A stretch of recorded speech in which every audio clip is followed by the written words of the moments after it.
이 멜빈님 계셨네요. 안녕. 어서오세요.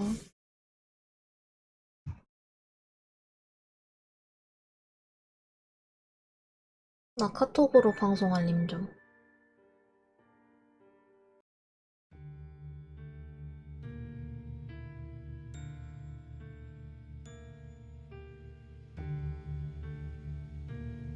수연님, 안개차이님 어서오세요. 11시 되기만을 기다렸어요. 아유, 감사합니다. 팬서님 어서오세요.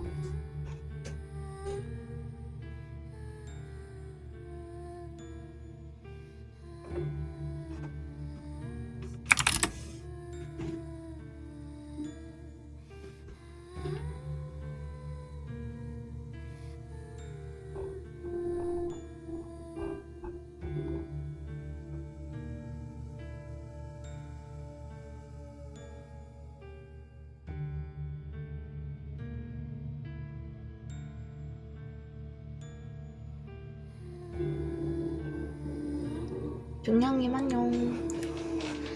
오늘 처음 들어왔는데 너무 빠져드는 목소리가 있더라고요. 아유, 감사합니다. 달빛오빠 어서와.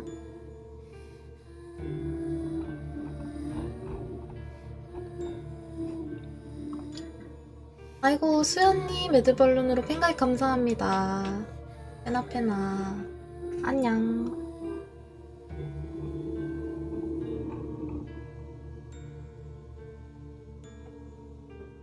셀프 30개야?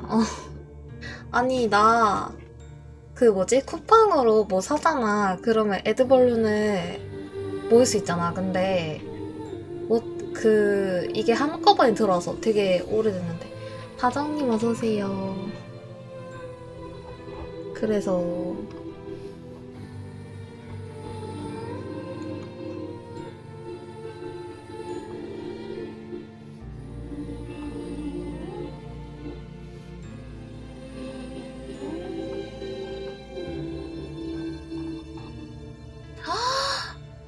다정님! 다정님 100개 감사합니다. 작은 마음이라뇨. 진짜 커요. 진짜 감사합니다.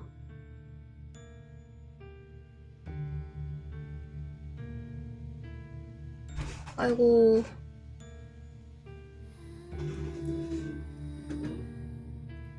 진짜 감사해요. 오빠는 방치형 핸드폰 게임 맞아 그런 거 처음에 하면 되게 시간 가는 줄 모르고 하지. 맞아 맞아.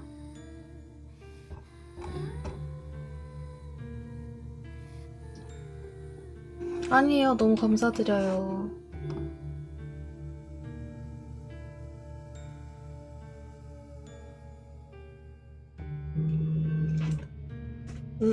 나 핸드폰 진동 안 꺼놨다.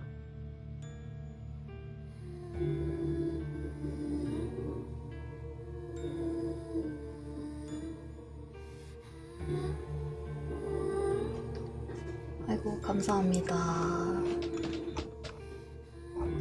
나 오늘은 무슨 얘기를 할까?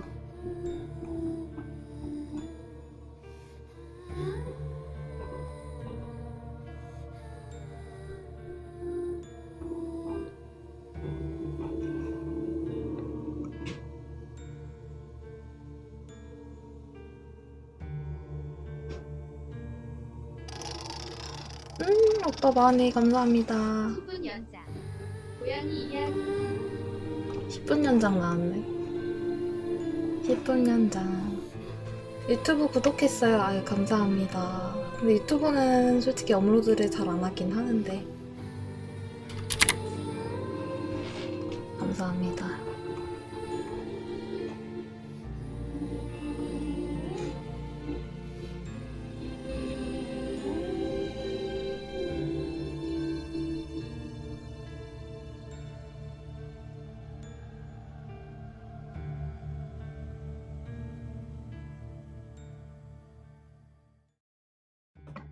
오늘 첫 번째 얘기는 기묘한 이야기.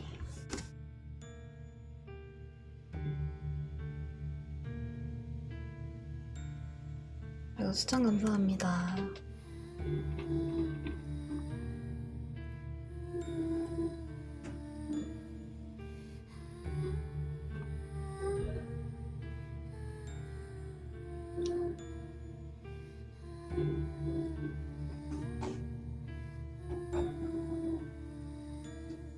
아니에요. 제가 더 들어주셔서 너무 감사드려요.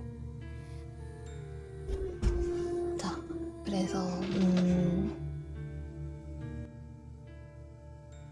오늘의 첫 번째 이야기는 어렸을 적 겪은 기묘한 이야기라고 하는데요. 조금 길다.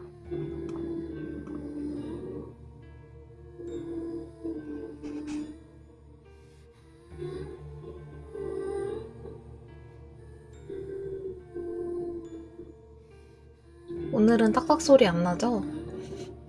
그거 언제 들릴까 나 너무 무서워. 그리고 소리 고쳤으니까 저거 뺄까? 그 이야기를 듣고 진짜 내가 겪으면 어떨까 생각하게 되는 것 같아요. 아,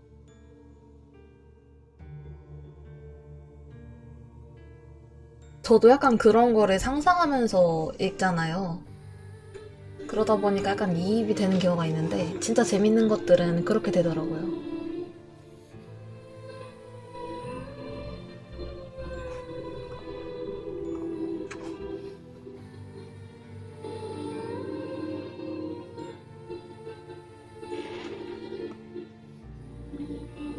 그냥 들으면서 자동으로.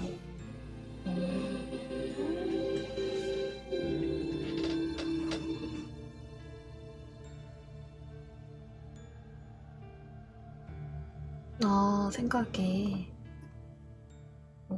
감사합니다. 항상 제 방송을 수면용으로 쓰시는 분들이 많아가지고 이게 참. 아이고, 그리고 술 한잔 회원님 녹방에서 에드볼룬 3개 너무 감사드립니다.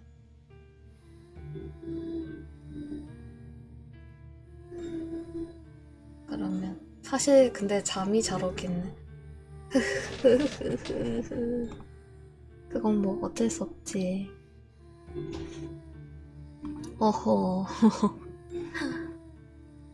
그러면 아, 그리고 채팅 많이 많이 쳐주세요. 저 진짜 항상 채팅에 목말라 있어요. 네, 감사합니다.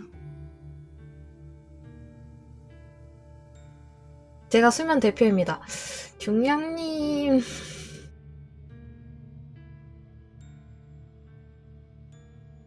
빨리 비둘기 데려오세요.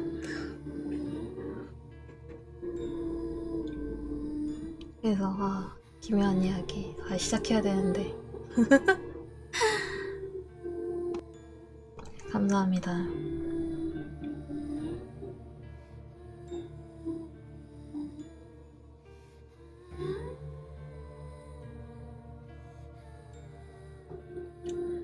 이번 이야기는 기묘한 이야기입니다. 초등학교에서 우리 집까지 오는 길에는 나란히 붙어있는 빈집이 2채가 있었다. 서울인데도 다른 주택들과는 다르게 시골에 있는 집들을 그대로 옮겨놓은 듯한 그 낡은 모습과 사람이 살지 않는다는 점 때문인지 동네 아이들은 재미삼아서 그 집들을 흉가라고 부르고 다녔다. 내가 10살 때였는지 11살 때였는지는 정확히 기억나지 않지만 그날이 수요일이었다는 점은 기억이 난다. 4교시 후 점심만 먹고 친구들과 발걸음을 맞춰가며 학교길을 가는데 언제나와 같이 그 흉가 앞을 지나가게 되었다. 그런데 평소와 다른 점이라면 주위가 무척 시끄러웠다는 거다. 흉가가 있는 골목을 들어서기 전부터 쇠 긁는 소리가 자꾸 귓속에서 울리고 있었다. 동전을 서로 비벼댈 때 나는 소리와 비슷했던 걸로 기억한다.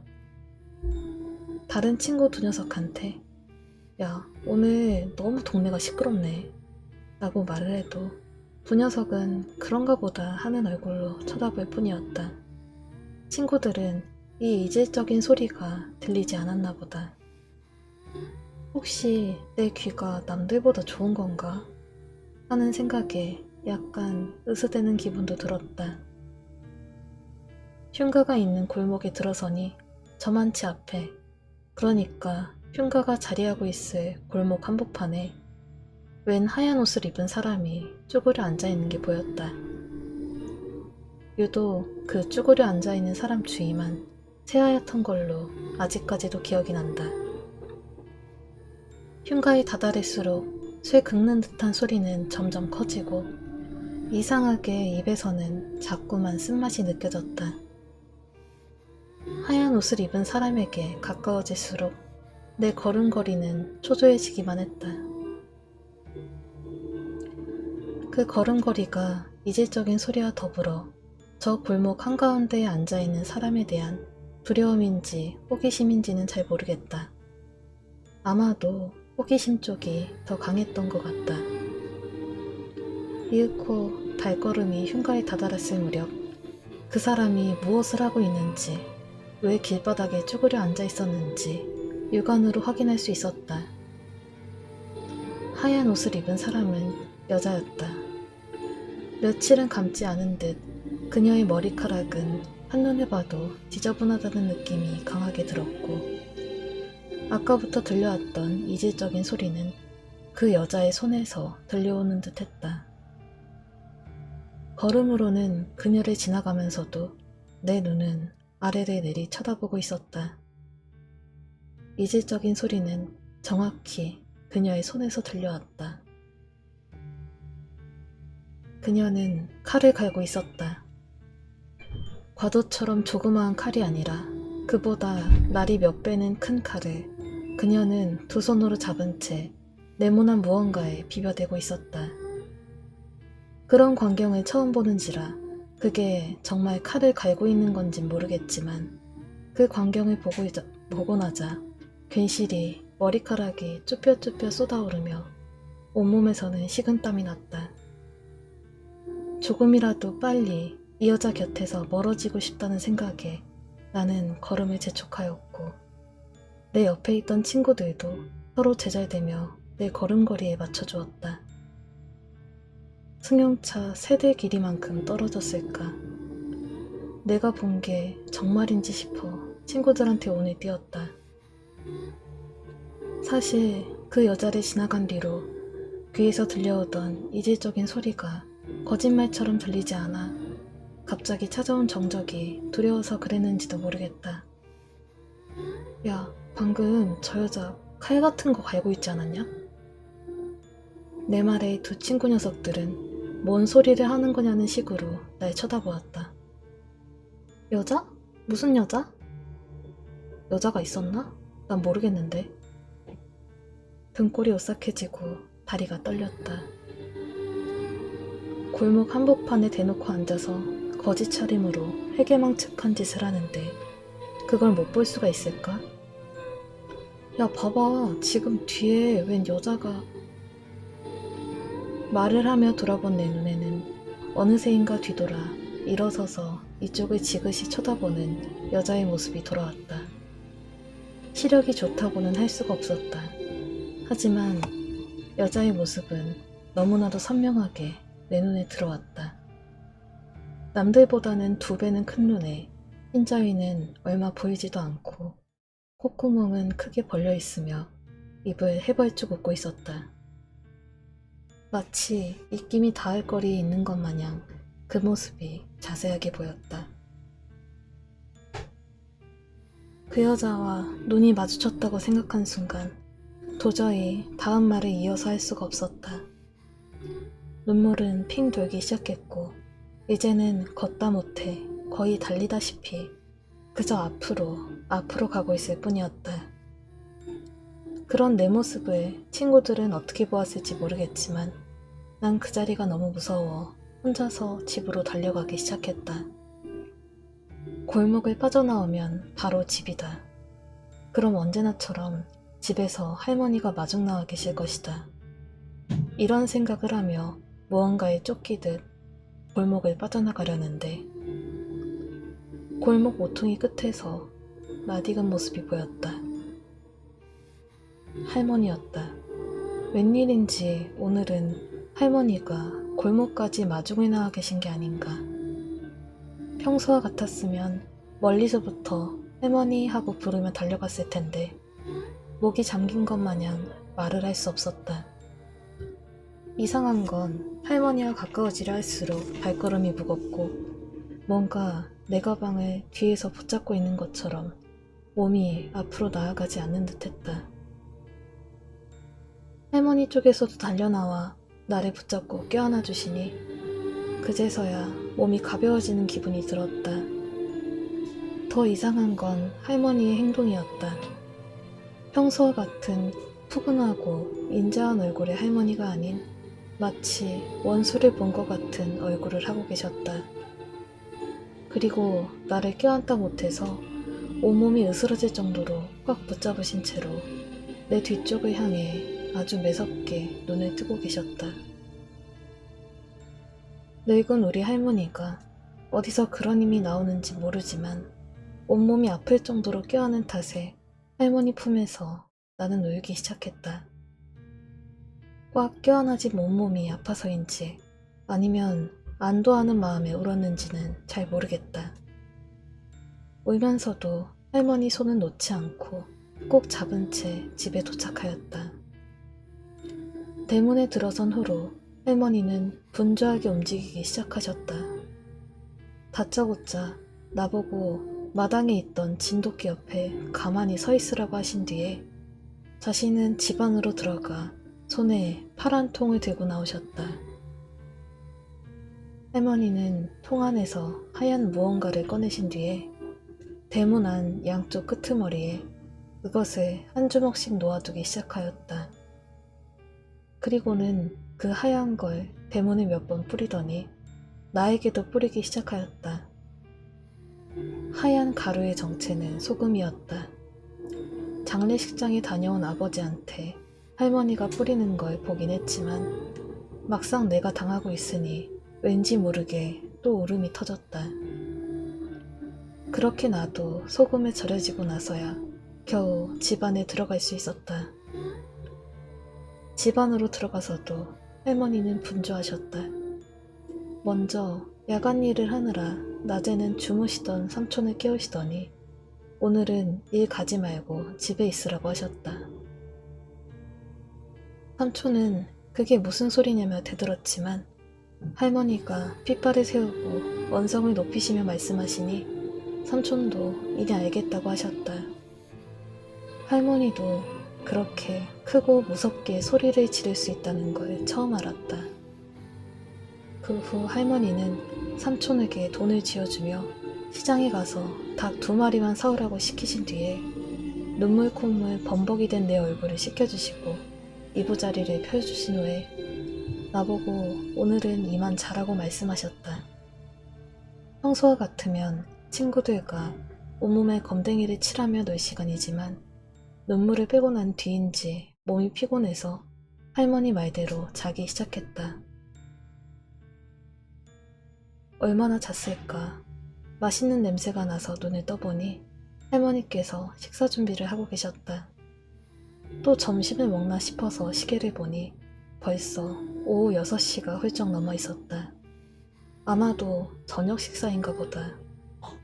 언제 준비하셨는지 할머니께서는 백숙을 2마리나 하셨고 한 마리는 삼촌 앞에, 반쪽은 할머니 자기 앞에, 또 반쪽은 우리 집 진돗개한테 저녁밥으로 주었다. 진돗개한테는 뼈까지 발라주는 정성까지 보이셨다. 그런데 내 목은 없었다. 왜 내 밥은 없지? 낮에 너무 울어서 오늘 밥은 굶기시려는 건가? 하는 이런저런 생각도 들었다.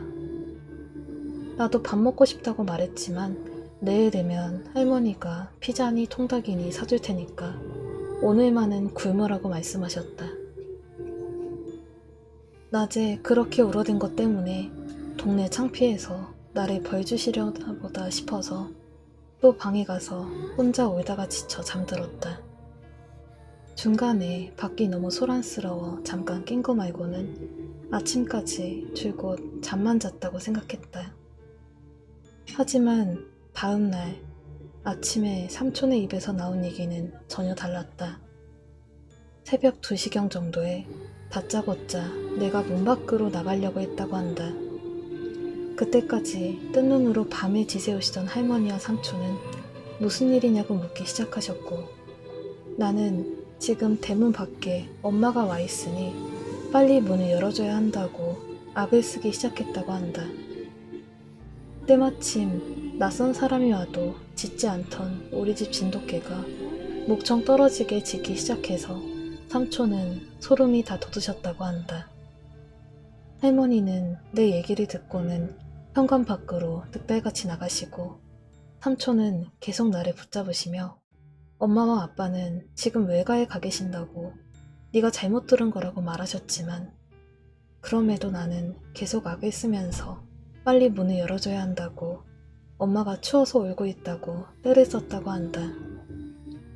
저녁도 굶고 기력도 쇠해졌는데도 어디서 그런 힘이 나왔는지 삼촌은 나를 붙잡아두느라 진땀을 빼셨고, 삼촌의 몸에는 여기저기 긁힌 상처에 손톱 자국에 온몸이 상처투성이었다.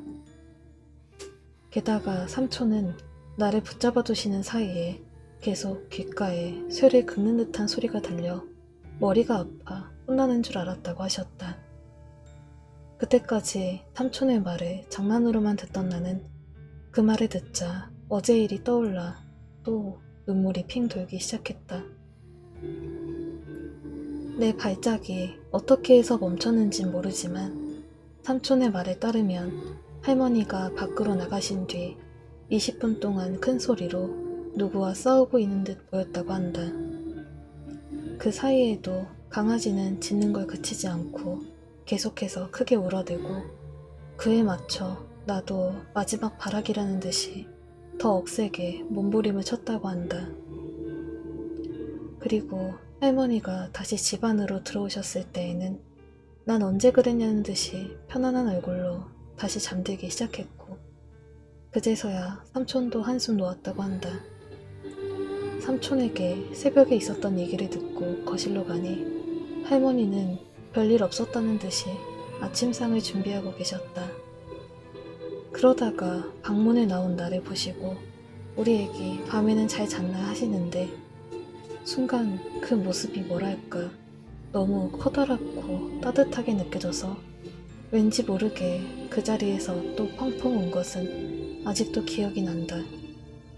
그 일이 있은 후로 어느 때와처럼 그 흉가 앞을 지나가도 그 하얀 옷을 입은 여자는 다시는 볼 수 없었다. 글쓴이 그거 대박이야. 담력 대박인데? 나였으면 그 흉가 앞은 못 지나가지. 아이고 여러분 어서오세요.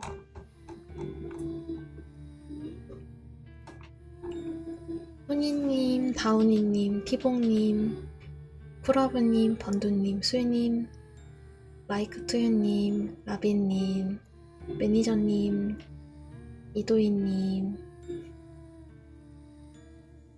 나라님, 흥이나요님 어서오세요. 대바님도 어서오세요.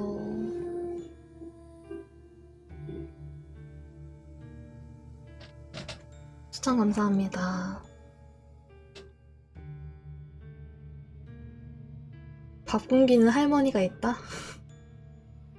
저거 보고 나 웃을 뻔했잖아. 진짜 웃을 뻔했다.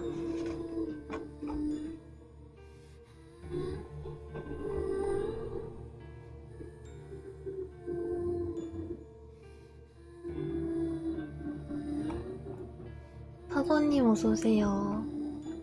내일 피자치킨 많이 먹으라고 일부러 굶기는 거잖아. 나도 먹고 싶다.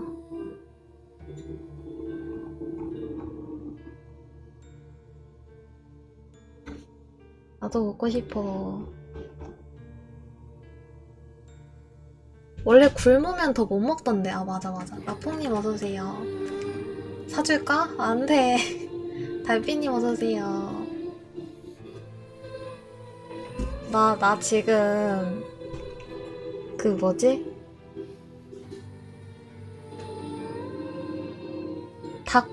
그니까 뭐라 해야 돼. 고기가 너무 먹고 싶어. 닭 말고. 와, 무섭다. 나부른제. 아, 다이어트. 진짜 지끈지끈하다. 근데 이번엔 그래도 조금 오래 가는 거야, 이 정도면.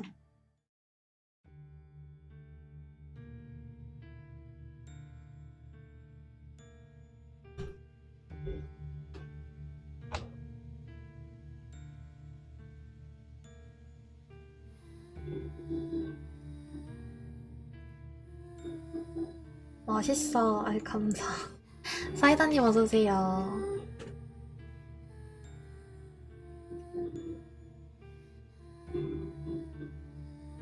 나 근데 이제 주위에 화이자, 모더나 뭐 이렇게 2차 맞으시는 분들이 많이 늘었거든요? 근데 다들 몸이 너무 많이 아프시대요. 근데 저도 다음 주 월요일 날 2차인데 걱정돼요. 너무 걱정되고. 슬슬 잘 시간이다. 되게 일찍 주무시네요. 덴저러스님 어서오세요.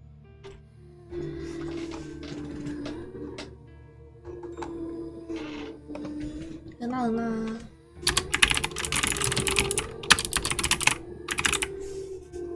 2차 더 아파요. 그니까요. 저 1차 때는 조금 아프긴 했거든요.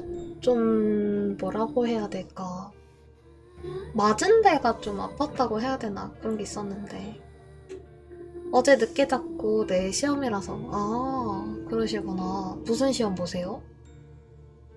그럴 땐 역시 켜잠을 추천드립니다.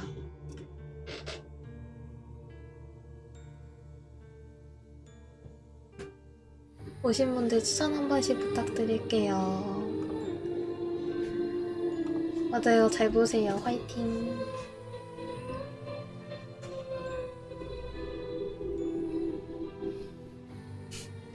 저거 자꾸 막걸리래. 저게 자세히 보면은 별이 그려져 있는 것 같긴 한데.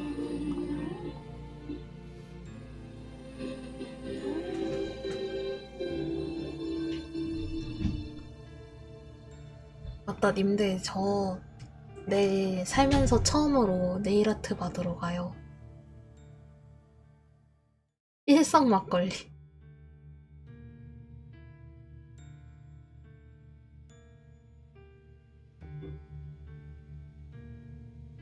네일 아트 너무 받아보고 싶었는데 내일로 예약을 했습니다.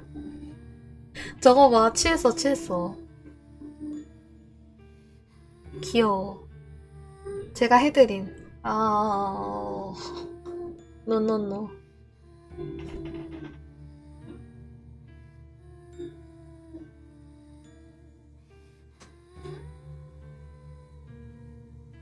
액션님 어서오세요. 차였어, 주륵. 아니.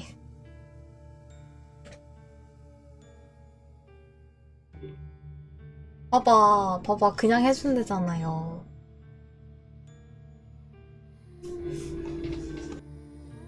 안주거리로 이야기 한 개만. 알았어. 좋아. 그러면. 내가 또 넘어가줘야지. 원래 제목은 잠시 쉬고 가라던 민박집 할아버지거든요. 근데 이거 했던 것 같기도 하고. 그냥. 아무튼.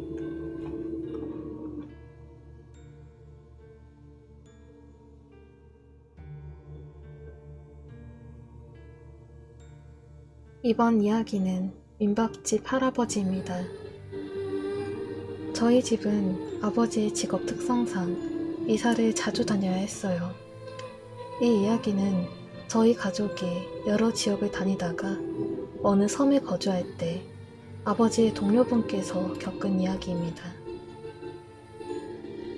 제가 살던 곳은 물이 맑고 공기가 좋은 섬. 그곳에서도 차를 타고 산길을 빙빙 돌아가야 하는 시골 마을이었습니다. 눈이 많이 내린 날은 지역 특성상 마을로 오는 찻길이 끊길 정도였죠.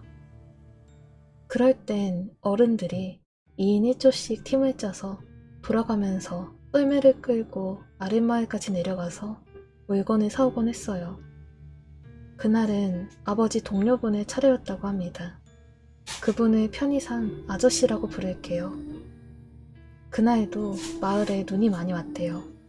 아저씨는 다른 분과 썰매를 끌고 아랫마을에서 물건을 가득 실은 채 산길을 올라오고 계셨다고 합니다. 한참을 걷던 중 산 중턱에 있는 빨간 표지판에 다다랐는데요. 그날따라 폭설이 내려서 눈이 많이 쌓인 데다가 썰매까지 끌고 산을 오르려니 몸이 천근만근이었대요. 빨리 돌아가서 쉬고 싶다, 이런 마음뿐이었는데 빨간 표지판 너머 나무숲 근처에서 어떤 할아버지가 뒤편 민박집 주인인데 추운데 들어와서 차라도 하고 가라고 둘을 불렀다고 합니다. 자신을 민박집 주인이라고 소개한 할아버지는 이런 날씨에 아랫마을 다녀오는 게 여간 고역이 아니라며 둘을 불렀대요. 아저씨는 내심 솔깃해서 함께 갔던 분 눈치를 살폈는데 그분이 거절을 하더랍니다. 죄송합니다 어르신, 조금 있으면 눈도 더 올 것 같고 몸이 피곤하니까 얼른 들어가 보겠습니다. 나중에 눈 녹으면 들르겠습니다. 아저씨는 실망한 얼굴로 할아버지에게 인사를 하고 다시 산길을 오르셨죠. 그런데 이상하게 함께 갔던 분 얼굴이 새하얗게 질린 채 아무 말도 없더랍니다. 그때는 단순하게 그분이 너무 힘드셔서 빨리 돌아가고 싶은 걸로 생각하고 넘기셨대요. 그렇게 마을에 도착한 아저씨는 친절한 할아버지의 민박집에 꼭 들러서 감사 인사라도 해야겠다고 생각하면서 집으로 돌아가 잠을 청했다고 합니다. 어느새 시간이 흘러서 봄이 되고 찻길의 눈도 거의 녹아서 더 이상 썰매를 끌고 내려갈 필요도 없게 됐대요. 아저씨는 문득 그 할아버지가 생각나서 감사 인사를 드리려고 그날 함께 썰매를 끌고 갔던 분에게 그 민박집에 가보자고 제안하셨답니다. 그런데 함께 갔던 분이 얼굴이 새하얗게 질려서는 안 된다고 자기는 그곳에 절대 안 갈 거라며 거절하셨대요. 그래도 아저씨는 할아버지에게 감사 인사라도 드려야 하는 거 아니냐면서 얼른 음료수라도 챙겨가자고 재촉을 하셨죠. 함께 갔던 그분은 아저씨의 재촉에 못 이겨 결국 같이 가게 되었다고 합니다. 한참을 걸어 내려가니 할아버지가 둘을 불렀던 빨간 표지판이 보였고 아저씨는 그 표지판을 지나 할아버지가 서 계셨던 나무숲 쪽으로 걸어갔대요. 입구에 다다랐을 때쯤 갑자기 함께 가던 분이 아저씨를 확 붙잡더랍니다. 무슨 영문인지 몰라 고개를 돌렸더니 그분이 멍한 표정으로 두세 발자국 앞을 내려다보고 있더래요. 아저씨는 무슨 일인가 싶어 그분의 시선에 따라 아래를 봤다고 합니다. 그리고 그날 할아버지가 서 계셨던 곳이 아무것도 없는 낭떠러지였다는 사실을 알게 되었죠. 애초에 그 주변에는 민박집 같은 건 없었고요. 두 분은 아무 말도 없이 다시 마을로 발걸음을 돌렸고 아저씨가 먼저 처음부터 알고 있었냐고 물어봤다고 합니다. 함께 갔던 분은 한참 있다가 입을 여셨대요. 사실 썰매를 끌고 아랫동네에 내려갔다가 오던 날 본인도 할아버지의 말을 듣고 잠시 고민했답니다. 쉬어갈까 하고요. 그런데 잠시 생각을 해보니 그 할아버지 행색이 좀 이상했답니다. 멀어서 얼굴은 잘 보이지 않았지만 흰색 민소매 티에 타각 반바지 차림, 눈이 무릎까지 쌓인 날에 그런 옷차림이 아무래도 이상했다는 겁니다. 게다가 분명 저만치 떨어져 있던 할아버지의 목소리가 바로 옆에 있는 것처럼 작고 또렷하게 들리는 게 마치 뭔가에 홀린 듯한 기분이었대요. 그래서 할아버지의 제안을 거절하고 서둘러 마을에 돌아오신 거였다고 합니다. 그 뒤로 어른들은 저희에게 산 중턱에 있는 빨간 표지판 가까이로는 절대 가지 말라고 주의를 주곤 하셨습니다. 세월이 많이 흐른 지금은 그곳에 새로운 길이 생겼죠. 만약 그날 아저씨와 함께 갔던 분이 할아버지의 제안을 믿고 따라갔다면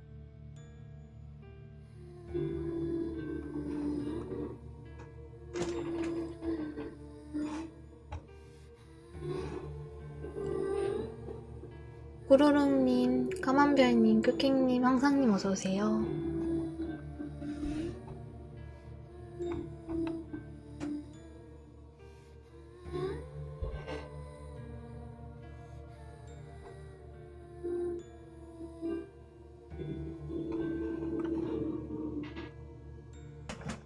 그쵸, 그런 거였죠.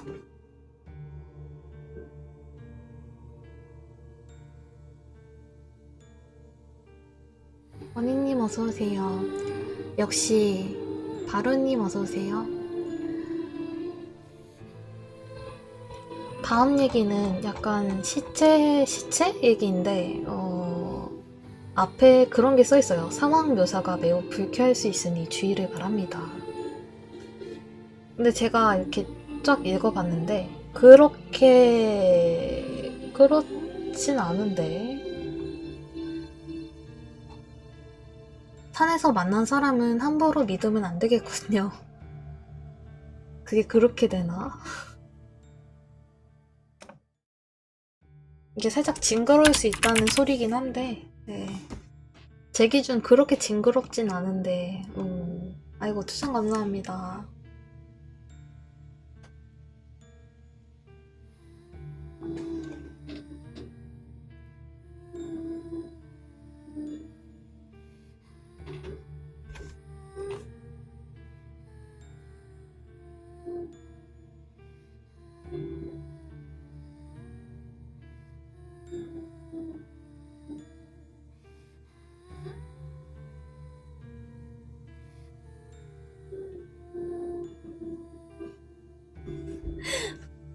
일본어 하신 줄이래.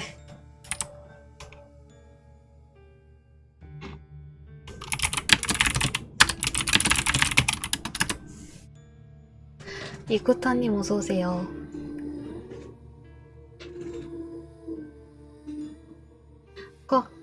꼭 저런 거 같잖아. 아이고, 그래서 이게 귀신 얘기는 아니고요. 그냥 말 그대로 시체 얘기예요. 일단은 해보도록 하겠습니다. 예. 이번 이야기는 시체입니다. 귀신 이야기는 아니고요. 제가 잠깐 대구 근교의 얼lum촌 옆에 산 적이 있는데 그런 데는 죽는 사람이 그렇게 많거든요. 제가 살았던 곳 옆에 원룸들이 무지하게 많았는데 슈퍼에 갔다가 들은 이야기예요. 맨날 그 동네 우유를 배달하는 아줌마가 배달을 하다 보니 어떤 집이 비었는지 우유가 문 앞에 쌓여가더라네요. 문 앞에 지나가 보면 이상한 썩은 냄새도 나고 그래서 옆집 사람이랑 얘기해보고 경찰에 불렀는데 문을 따고 들어가 보니 남자가 목을 매서 죽은 시체가 있더랍니다. 죽은 지는 좀 오래된 것 같은데 그 설명이 압권인 게 천장에 매놓은 줄이 끊어져서 시체가 무릎을 꿇은 자세로 있더라네요. 온몸이 시커멓게 살이 녹아가지고 소 같은 살덩어리도 턱 밑까지 내려와 있고 멀리서 보면 청동산 같더라네요. 역시 그 근처에 영땡대학교라고 대구 쪽에선 유명한 대학 캠퍼스가 있는데요. 캠퍼스도 크기로 전국에서 유명한 데죠. 근처에 지나가다가 테이프 쳐놓고 경찰들이 왔다 갔다 하길래 나중에 물어봤거든요. 주위 사람한테. 그 사람이 하는 말이 거기 근처 공사한다고 포크레인으로 주위 야산을 팠는데 여자 다리가 나왔다네요. 구두랑. 웃긴 게 시체가 다 나온 게 아니고 종아리 부분 다리 한쪽만 나왔답니다. 별로 오래된 것도 아니었다네요. 경찰 와서 주위에 수색을 했는데 다른 부위는 그 후로도 안 나왔다네요. 다리 주인은 어디서 뭘 하고 있을지. 이건 우리 아버지가 저 초딩 때쯤 직접 겪으신 일인데요. 아빠가 주말 아침마다 등산에 가셨거든요. 대구의 앞산이라고 대구 사는 분은 아실 것 같아요. 아무튼 거기에 가셨다가 목매단 여자 시체를 봤다네요.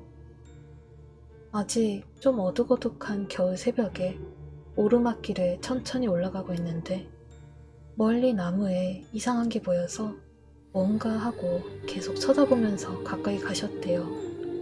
설마 시체일 거란 생각을 못해서 정말 가까이 가서 얼굴이 딱 보일 때쯤이야 여자 시체인 걸 알았답니다. 아직 나무에 매달려 있는 상태였는데 머리가 산발이다시피 늘어지고 나무를 한참 올려다본 거라서 얼굴이 너무 잘 보여서 진짜 장난 아니었대요. 목매단 사람 혀 빠진다는 소리 듣기만 했는데 진짜 혀가 시커멓게 가슴팍까지 늘어져가지고 눈도 뜨고 있고 다리 사이로 이상한 액체 같은 게 잔뜩 흘러나와서 진짜 끔찍하더래요. 얼굴도 시커멓고. 저희 아버지 그 시체를 본 후로 계속 가위 눌리고 체한 게 한 달도 넘게 내려가질 않아서 엄청 고생하셨거든요. 밥도 못 드시고 병원 다녀도 효과도 없고 결국 그때 무속인을 찾아가서 민간요법으로 나으셨는데 거기 말로는 귀신 붙어 있었다고 했다네요. 빨리 안 왔으면 큰일 날 뻔했다고.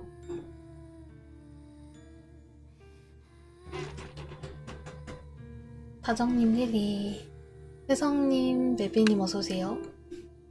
뒹굴뒹굴 뒹굴뒹굴.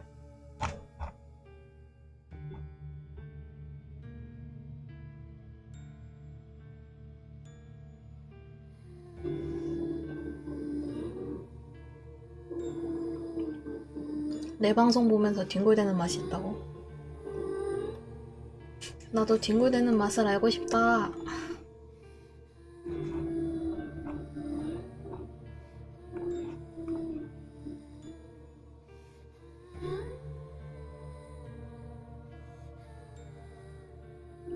뒹굴뒹굴 매니아 1957님 어서오세요.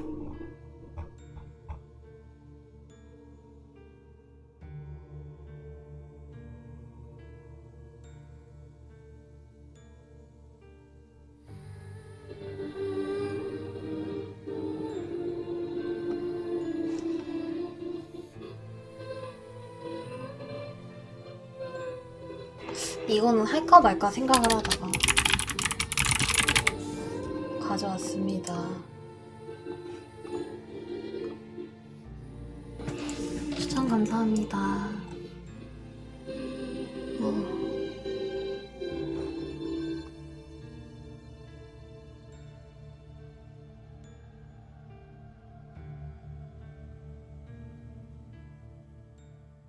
그래서 외눈박이 괴물 이야기입니다. 아이고 추천 감사합니다. 이번 이야기는 외눈박이 괴물입니다. 병원 진료실처럼 보이는 방에 커다란 책상에 앉아있던 남자는 슬쩍 눈을 돌려 건너편에 앉은 소녀를 바라보았다. 그곳엔 17살 정도 되어 보이는 소녀는 그녀가 입은 환자복과 대비되는 어두운 표정을 하고 있었다. 환하게 웃는다면 상당히 귀여운 얼굴이 테지만 남자는 지금까지 한 번도 소녀가 웃는 걸 본 것이 없었다. 남자는 작게 한숨을 쉬고는 책상에 놓여있던 녹음기를 켠 뒤에 소녀에게 말을 건네었다. 오늘 점심 반찬이 불고기였지. 맛있었어?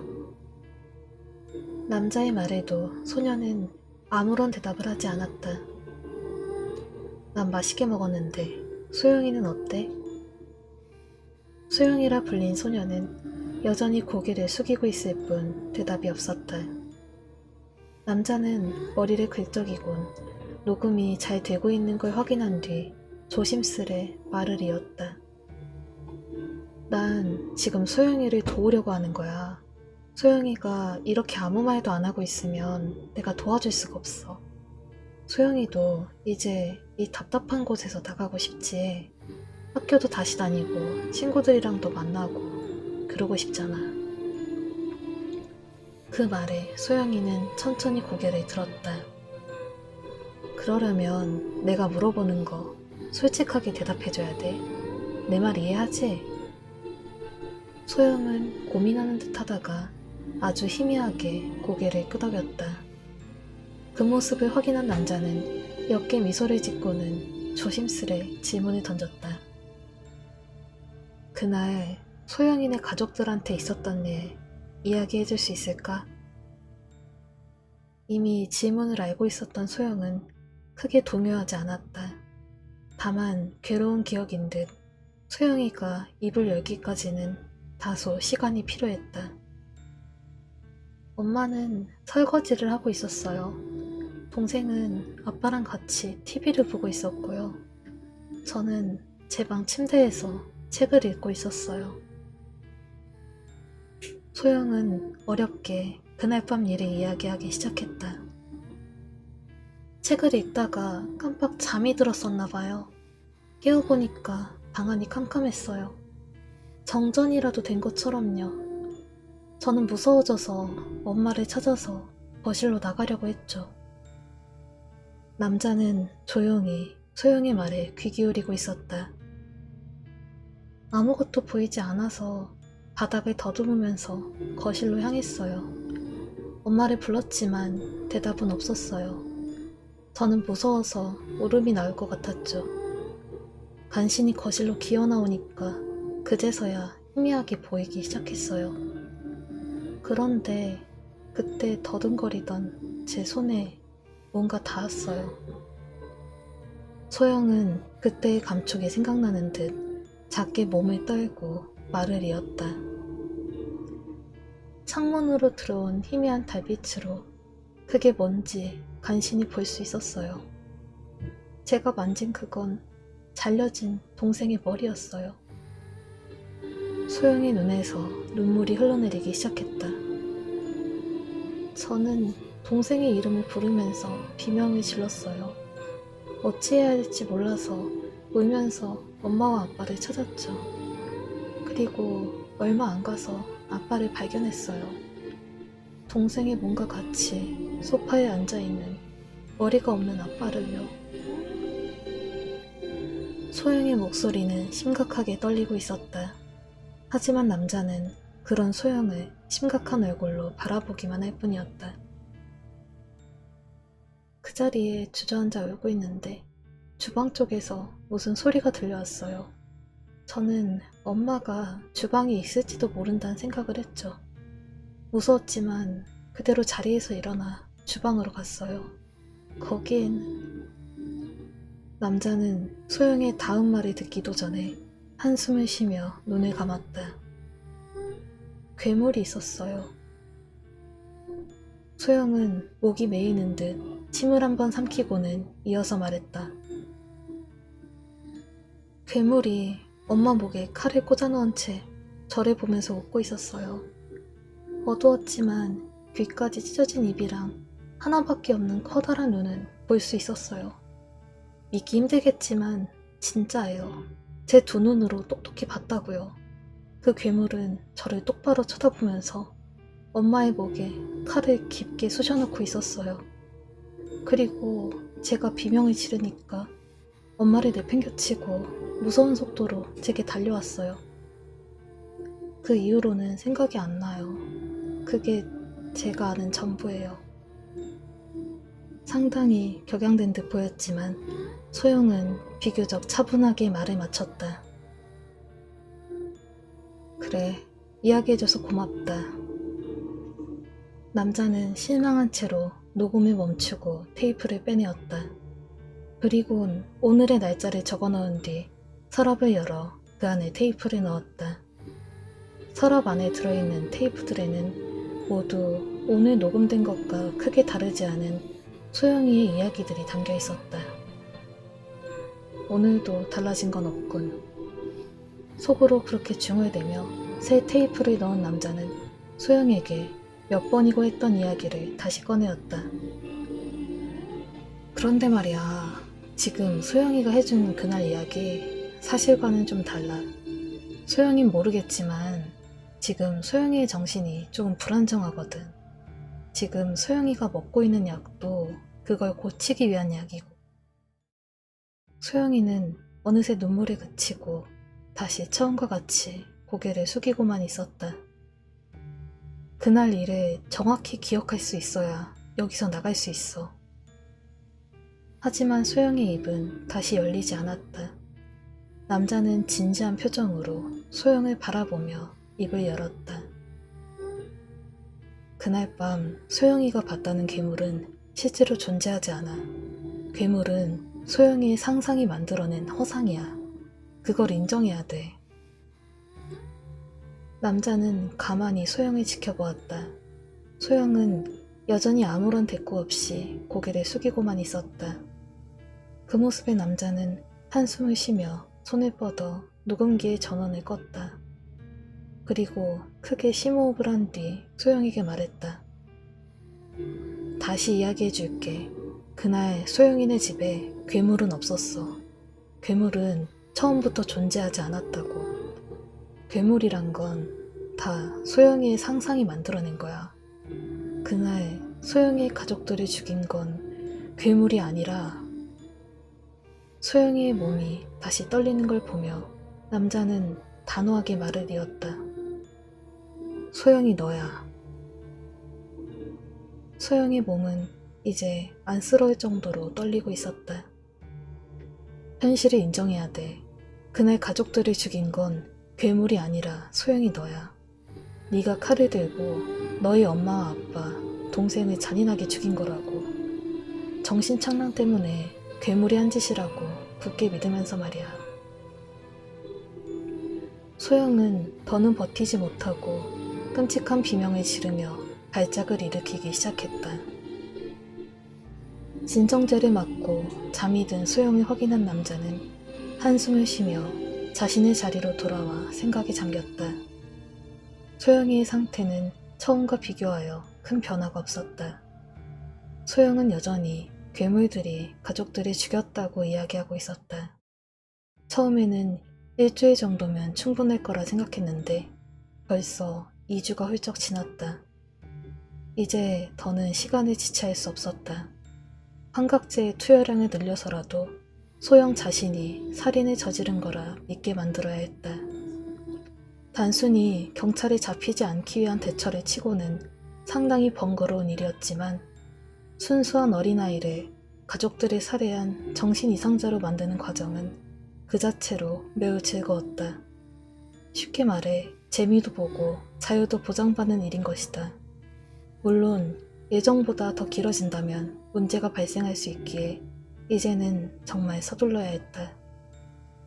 남자는 병원처럼 꾸며진 자신의 방을 둘러보며 중얼댔다. 환각제 투여량을 늘리고 좀 더 강하게 세뇌를 해보자. 남자는 서랍을 열어 오늘 녹음된 테이프를 꺼내 들었다. 소영의 이야기를 다시 들어볼 생각에서였다. 서랍 안에는 테이프들과 함께 검은색 복면이 자리를 차지하고 있었다. 커다란 입이 귀까지 찢어진 외눈박이 괴물의 모습이 그려진 복면이었다.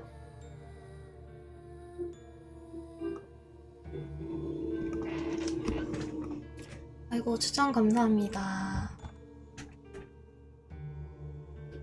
뷰키님, 에이디님, 조아하니님, 저승사자님, 꾸이님 어서오세요.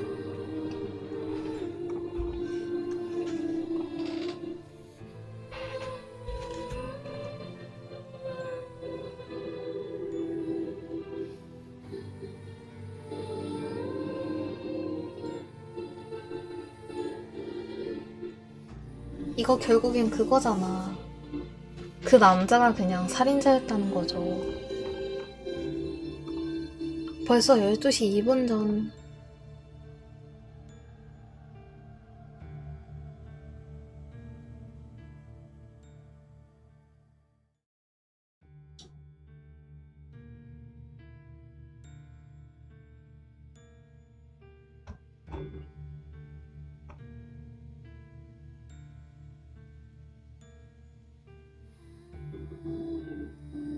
벌써 하루가 2분 남았네. 그러니까.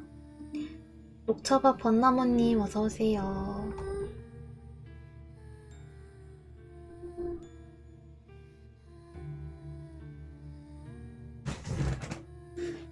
반이나 지나갔네. 그러니까.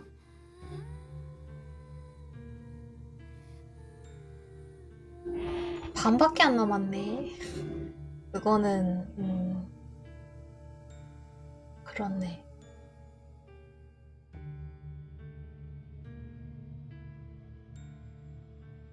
이 내용 이해가 안 됐어요. 그러니까 사실은 그 남자가 살인범이었고 이제 자기가 들키면 안 되잖아요. 그러니까 사실은 그 복면을 쓰고 자기가 소영이 가족들을 살해를 했어요. 근데 그거를 들키면 안 되잖아요. 그래서 소영이를 세뇌를 시키는 거예요. 사실 괴물은 없었고 이거 다 네가 한 짓이야. 이렇게 세뇌를 시키려는 그런 거였죠.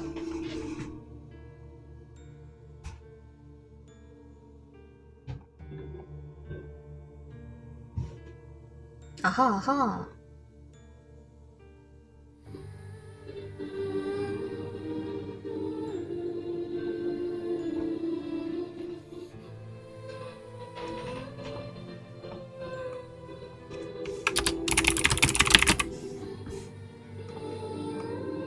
고로 추천이지. 아이고 감사합니다. 아서 1등 추천. 아이, 감사해요.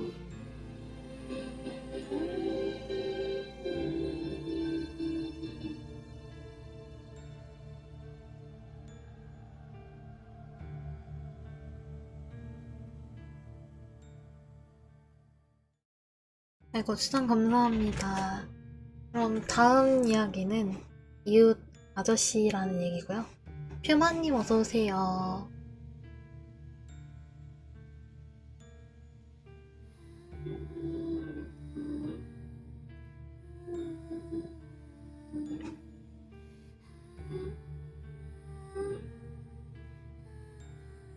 항상 오시자마자 추천 너무 감사합니다.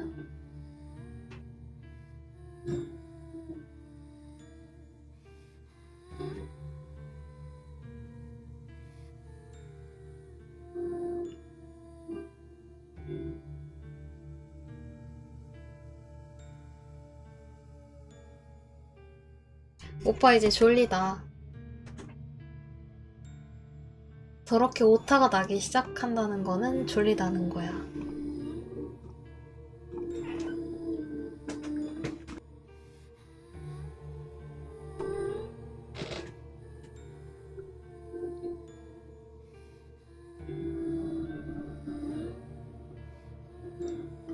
아무튼 이웃 아저씨 이야기 시작하도록 하겠습니다.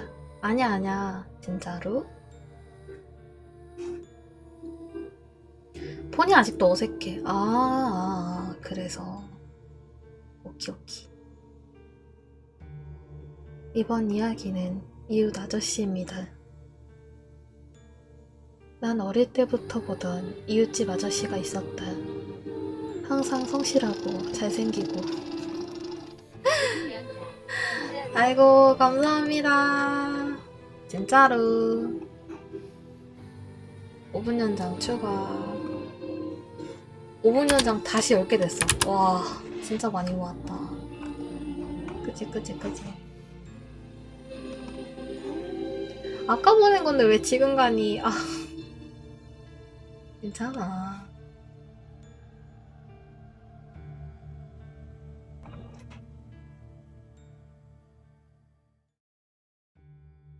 오케이, 그럼 다시 가도록 할게요. 이번 이야기는 이웃 아저씨입니다. 난 어릴 때부터 보던 이웃집 아저씨가 있었다. 항상 성실하고 잘생기고 키도 크신 분이었다. 그러다 내가 중학생, 고등학생이 되어가던 무렵 내가 졸업한 초등학교로 시험이 끝나서 축구도 하고 애들끼리 추억도 되새길 겸해 운동장으로 놀러 갔었다. 그러다가 아이들과 재밌게 놀아주시는 한 30대에서 40대 정도의 중년의 아저씨를 보았다. 뭐 하시는 분일까 생각을 하고 있었는데 처음에 얘기한 이웃집 아저씨였다. 속으로 생각했다. 왜 이 아저씨가 여기에 계신지 물어보려던 찰나에 내 친구가 초등학생 애들에게 저분은 여기서 뭐 하는 분이시냐고 물어봤는데 그냥 초등학생 방범 지킴이라 하셨다. 그래서 나는 이분 농사도 하시는데 애들을 위해서 이런 좋은 일을 하시구나 생각했다. 그리고 그 무렵에 그 아저씨의 아들이 초등학교를 다니고 있었다. 그래서 이런 일을 하시는가 생각을 했다. 내가 학교를 안 가고 주말에 탱자탱자 놀 때 가끔 무언가 사 먹으러 나가거나 바깥 경치를 좀 구경하려고 밖을 보면 그 이웃 아저씨가 아들과 집 마당에서 공놀이를 하고 놀면서 정말 행복한 나날을 보내는 것 같았다. 내가 대학 다니고 있었던 때의 얘기다. 그러던 어느 날 난 대학에 들어가고 주말에 오랜만에 대학을 나와 고향 땅을 밟았다. 집으로 가는 길에 이웃집에 웬 그 경찰 노란 테이프, 그 범죄 현장에 쳐져 있는 그 긴 테이프가 둘러져 있었다. 대수롭지 않게 생각하고 오래간만에 가족끼리 밥을 먹으며 수다를 떨다가 내 방에 들어갔는데 바깥 경치를 구경하고 싶어 창문을 열었는데 그 노란 테이프가 이웃 아저씨의 집에 쳐져 있었다. 이게 뭐냐고 물어봤는데 말도 마, 살인사건 났었어 라는 거다. 어떻게 된 일인지 상세히 얘기해달라고 했다. 엄마가 얘기해준 바로는 이렇다. 이웃집에 사는 아저씨가 국제결혼으로 아들을 낳았는데 아들이 초등학생이 되어있던 그 무렵에 도망을 가버렸다는 거다. 그러니까 애를 버리고 나가버렸다. 그래서 그 이웃 아저씨의 아들이 그 후로 계속해서 울고불고 떼를 써가면서 엄마가 보고 싶다고 했다. 그러다가 명절날 그 아저씨의 어머니, 그러니까 그 아들의 할머니가 명절날 서울인가 아무튼 멀리 제사 때문에 멀리 가신다는 거다. 그래서 그 이웃 아저씨와 아들이 남았는데 그 아저씨가 아무도 없는 틈을 타서 그 아들을 봉지로 얼굴을 묶어버린 후 목을 졸라서 살해하였다고 한다. 하지만 이 범행이 밝혀지지 않을 수 있었지만 제사 때문에 가신 이웃 아저씨의 어머니가 다른 친척분들을 데리고 다시 아저씨의 집으로 오셨다. 그러다가 그 아이의 시체를 발견하고 그 끔찍한 범행이 밝혀졌다. 그리고 여기서 더 끔찍한 건 그 이웃 아저씨가 천하태평하게 아들의 시체 옆에서 편하게 자고 있었다고 한다. 그러다 경찰이 와서 수사하는 과정에서 범행 동기가 무엇이냐고 물었더니 아들이 자꾸 집 나간 엄마를 찾아서 죽여버렸다며 아무렇지도 않게 말했다. 죄책감은 전혀 없는 것 같다고 했다. 동네 사람들 소문으로는 사이코패스라고 일컫는 것 같다고들 많이들 얘기하셨다. 나는 그 스토리를 듣고 상당히 소름이 끼쳤으며 역시 사람 속은 아무도 모르는 것이다라고 느꼈다. 나는 그날 잠을 못 이루는 밤을 보냈다.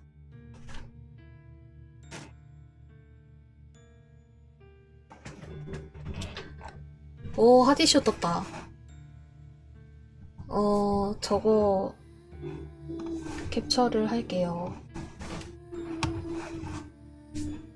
어디 보자. 유한주님, 536님 어서오세요.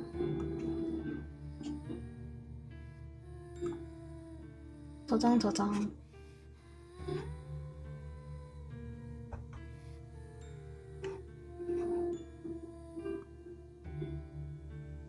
슐라님 어서오세요.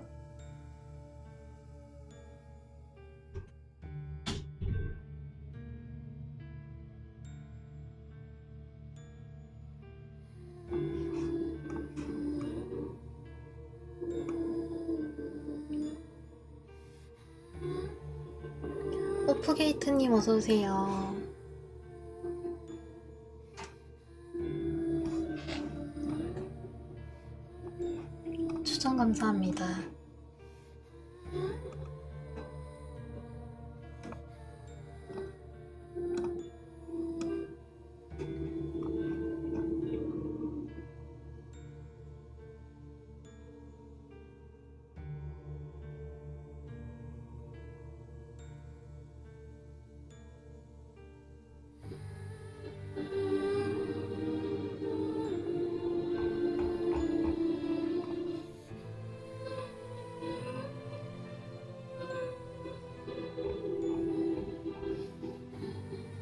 이웃 아저씨 원빈인가?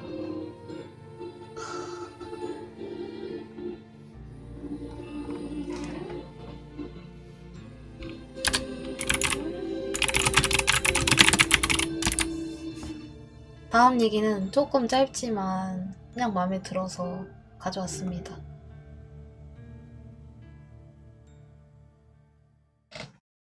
아이고, 추천 감사합니다. 제목은 귀신이 등 뒤에 있다고요? 이거거든요. 얘기가 뭐냐면 가끔 뒤에서 인기척이나 시선이 느껴져서 흠칫할 때가 있잖아요. 그럴 때 사람들이 농담 섞인 말로 뒤에서 귀신이 쳐다보고 있다잖아요. 그런데 사람의 시야각이라는 게 양옆으로 상당히 넓어서 뒤라는 사각지역은 생각보다 작다고 하더라고요. 그럼 어디일까요? 사람이 가장 무방비인 곳은 바로 머리 위라네요. 지금 하시던 컴퓨터나 핸드폰을 잠시 두시고 머리 바로 위를 한번 보실래요? 어때요? 지금까지 한 번도 본 적이 없는 이질적인 풍경이죠?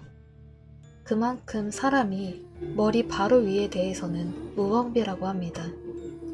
물론 그걸 귀신도 알고 있다면 뒤에 서서 쳐다보는 일은 안 할 듯 싶네요. 대신 여러분 머리 위에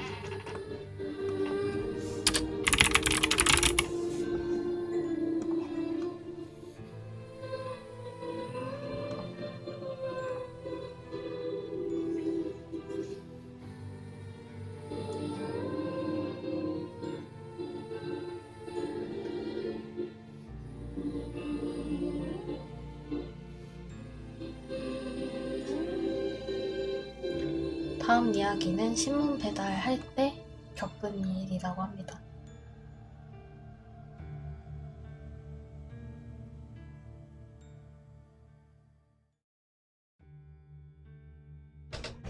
근데 한국 얘기네. 보통 이런 건 일본 얘기거든요. 신문 배달. 제가 봤던 거는 좀 그랬는데 신기하게 한국 얘기입니다.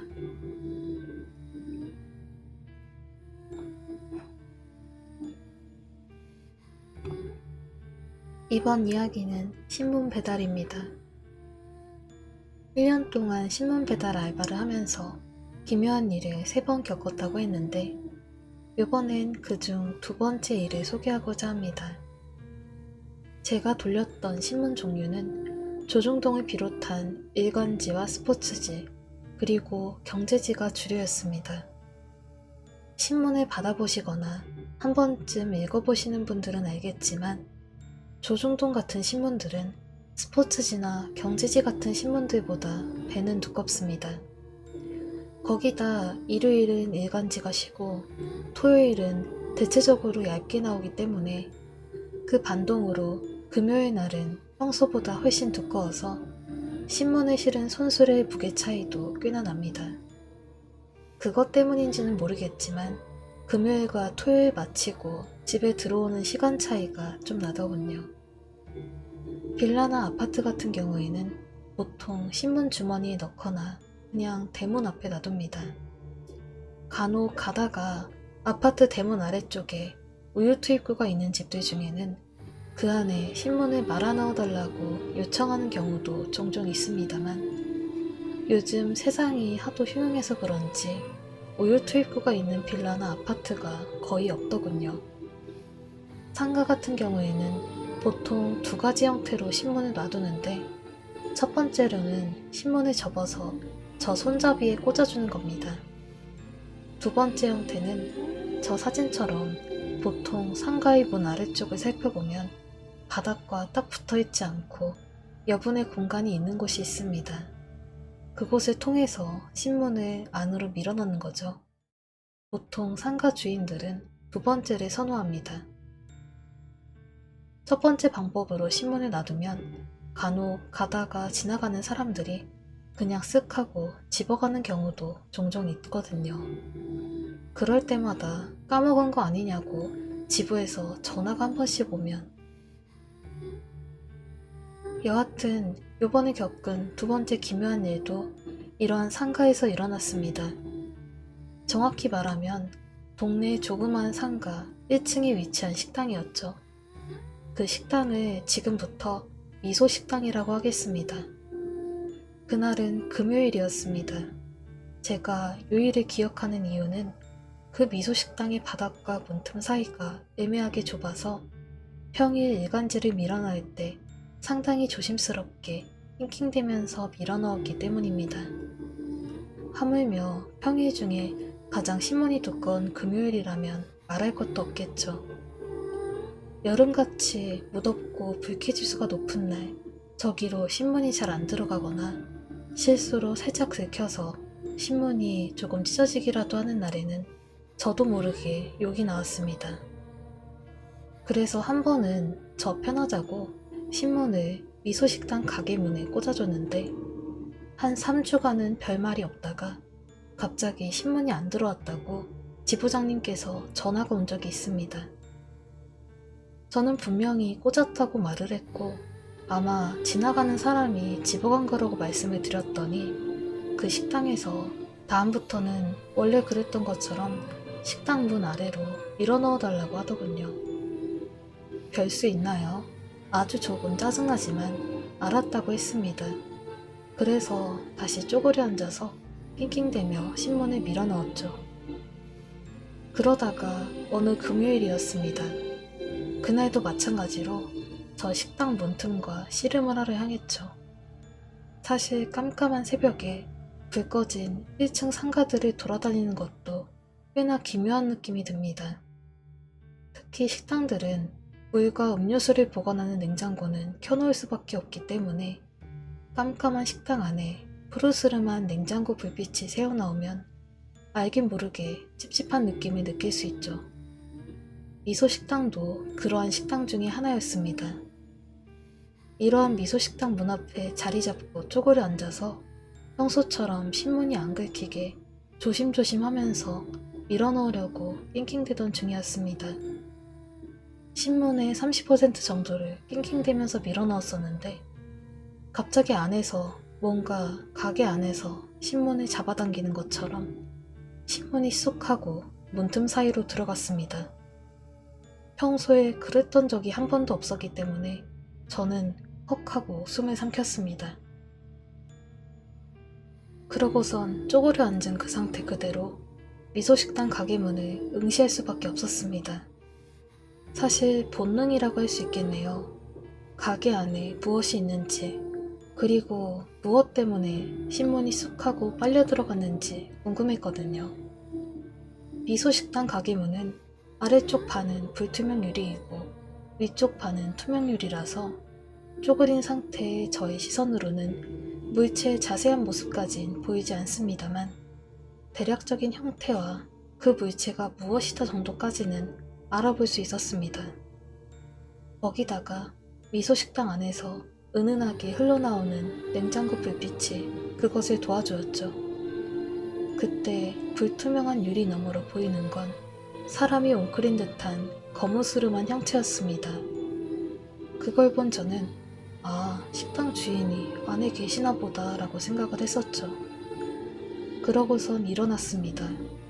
일어나니 이제 저의 시선으로 투명 유리 너머로 식당들의 풍경들이 시야에 들어왔습니다. 그런데 한 가지 이상한 점을 느꼈죠. 바로 아까 신문을 끌어당긴 사람이 안 보인다는 것이었습니다. 순간 당황했습니다. 아직 신문을 끌어당긴 상태 그대로 쪼그려 계신가? 라는 생각도 들었습니다만 상식적으로 무리였습니다. 신문을 끌어당기고 계속 쪼그려 있을 이유가 없기 때문이죠. 혹시 신문을 끌어당겨서 바로 신문을 읽더라도 일단 어둡기 때문에 불편하고 자세 또한 불편해서 100이면 100 바로 몸을 일으켜 세울 것입니다. 그래서 뭐야? 하고 속으로 당황하여 다시 한번 쪼그려서 불투명 유리를 봤습니다. 소름 끼치게도 아까 불투명 유리 너머로 봤던 거무스름한 사람의 형체가 계속 웅크린 형태로 있더군요. 다시 일어나서 이번엔 투명 유리문에 얼굴을 거의 붙이다시피 갖다 대고선 아까 봤던 웅크린 형태의 사람이 있었던 자리를 보았습니다만 거기에는 깜깜한 어둠밖에 없었습니다. 최소한 어떤 게 움직이는 기척도 없었죠. 뭔가 이상함을 느낀 저로서는 바로 문에서 몸을 멀리하고 그 미소식당으로부터 멀어져 갔습니다. 그러고선 계속 소름이 돋은 채로 남은 구역에 마저 신문을 돌리고 집에 왔고요. 그날 계속 신경이 쓰였던 저는 날이 밝은 뒤 점심을 먹을 겸 상태를 확인해 볼 겸 그 미소식당에 혼자 들렀습니다. 미소식당은 정말 평범하고 조그만 식당이었습니다. 식당 주인 아주머니에게 제가 신문 배달부인 것은 숨기고 음식이 맛있다며 식당은 언제 열고 아주머니께서는 언제 나오시냐며 조심스럽게 여쭈어보았습니다. 그 질문에 식당 아주머니는 9시부터 열고 자기는 8시에서 8시 반 사이에 나와서 준비를 하신다더군요. 그 후로 저는 미소식당 밑에 신문을 밀어넣으려고 쪼그릴 때마다 깨름칙했습니다만 제가 그만두기 전까지 똑같은 일을 다시 겪진 않았습니다. 당연히 신문이 잘 안 들어가서 저는 쪼그려서 계속 낑낑댔지만 차라리 계속 낑낑대는 게 더 나을지도 모른다는 생각을 했죠. 그 거무스름한 형태는 아직도 어렴풋이 생각이 납니다. 분명 그건 사람의 형태에 정말 가까웠습니다. 그것의 정체는 무엇이었을까요? 아니면 1년 중 우연으로 신문이 그날 단 하루만 쓱 하고 밀려 들어간 것일까요?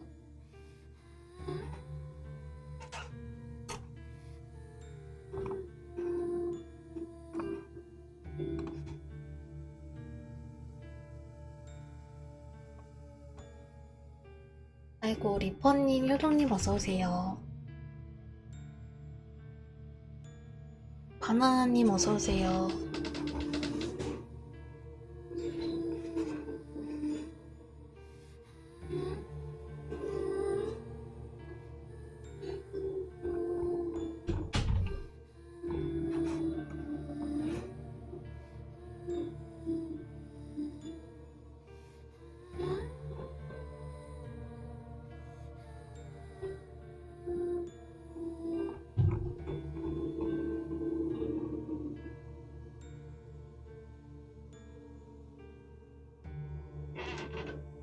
어서오세요.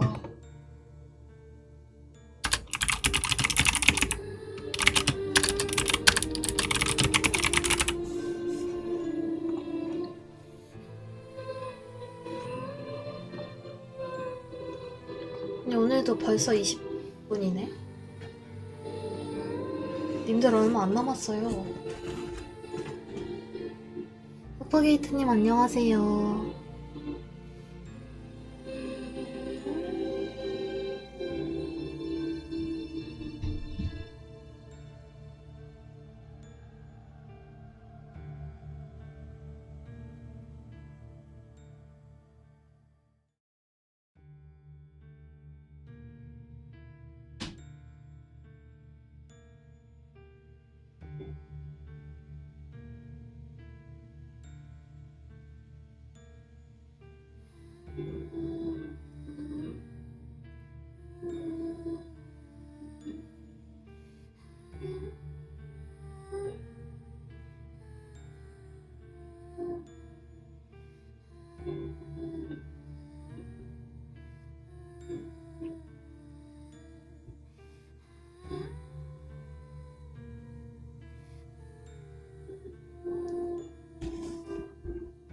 다음 이야기는 특수청소 얘기인데요. 이건 아마 했을 거예요. 했는데 그냥 재밌어서 또 가져왔어요.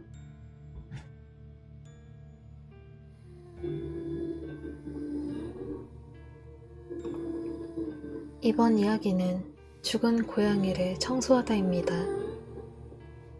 특수청소 업체에서 일한다고 말하면 대개 시체 처리부터 떠올리겠지. 하지만 실제로는 시체가 옮겨진 뒤 그 뒤처리를 맡는 경우가 대부분이다.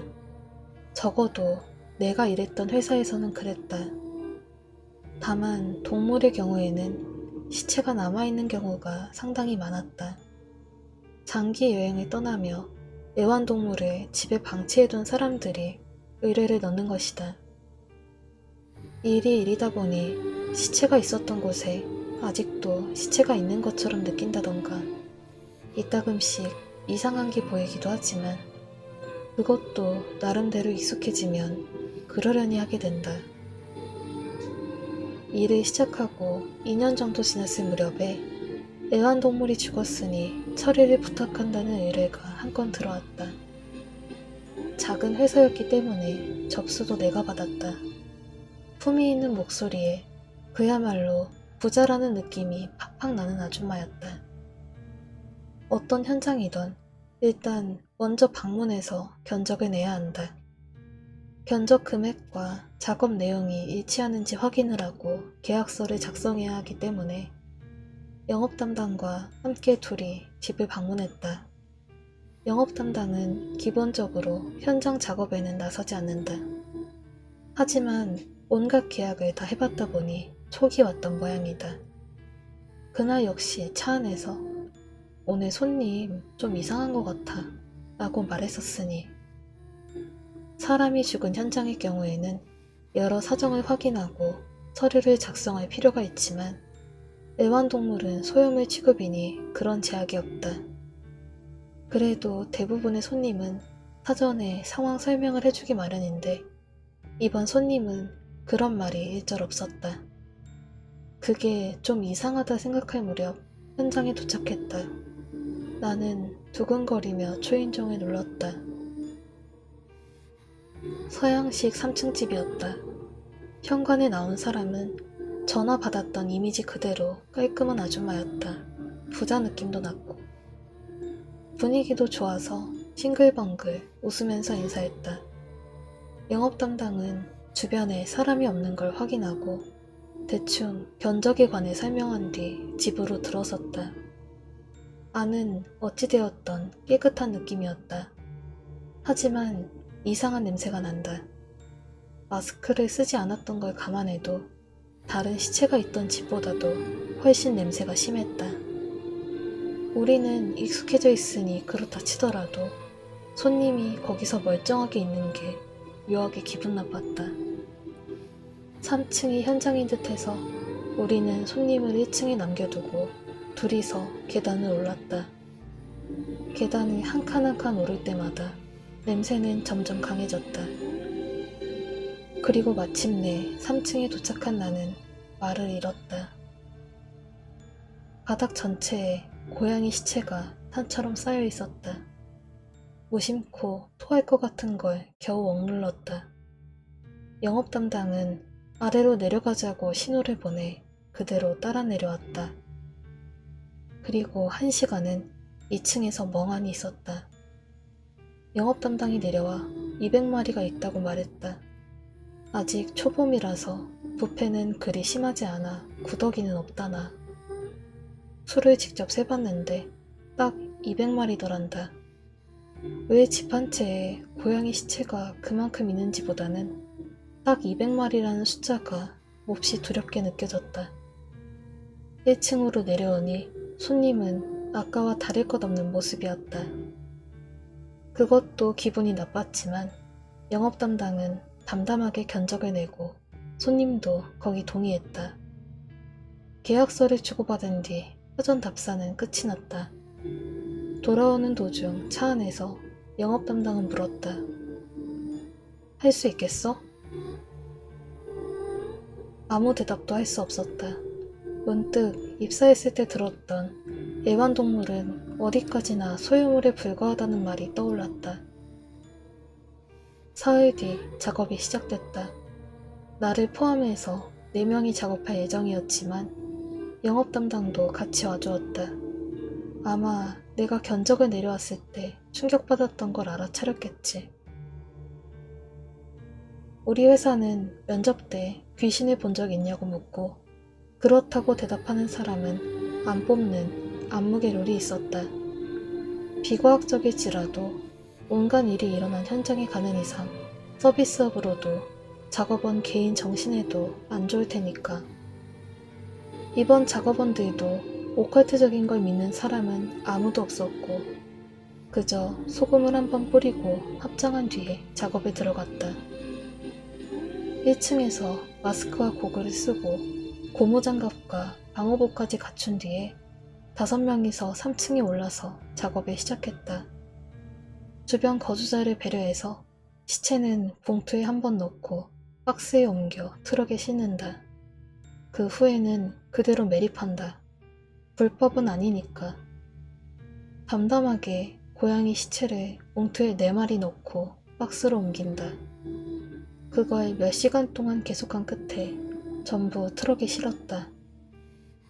다른 작업원들은 트럭을 타고 처리하러 가고 영업 담당과 나는 둘이서 냄새 제거와 방청소를 했다. 오후부터 작업을 시작했기에 청소가 끝나고 나니 저녁 6시가 지난 뒤였다. 청소용품을 가방에 담고 최종 확인을 위해 손님인 아줌마를 3층으로 불렀다.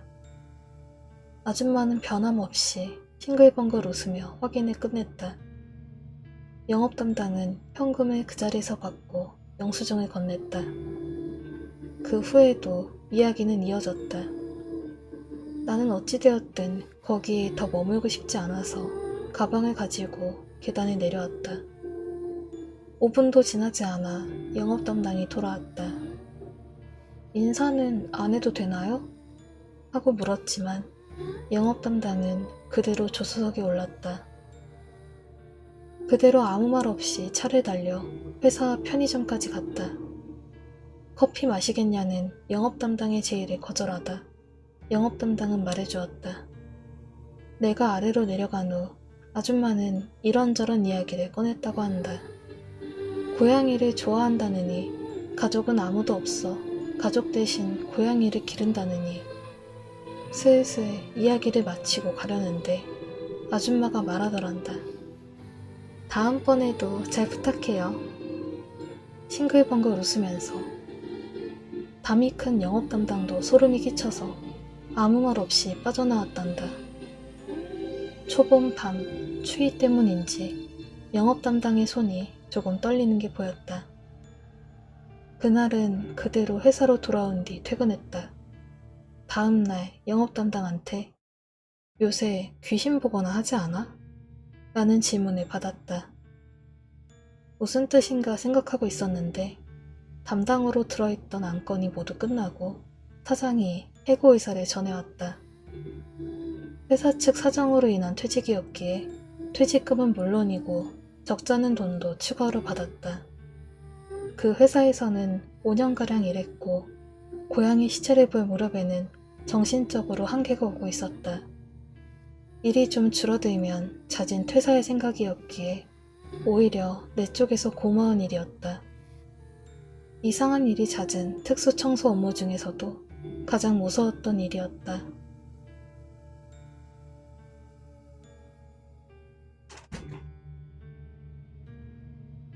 아이고, 어서오세요. 추천 감사합니다.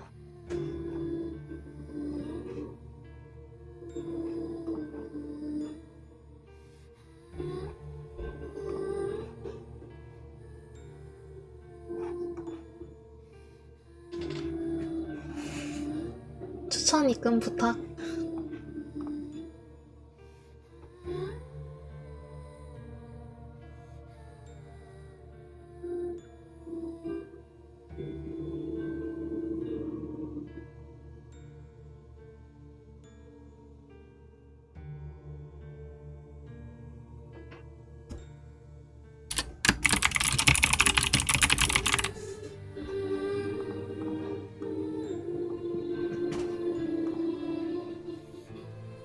레코님 어서오세요.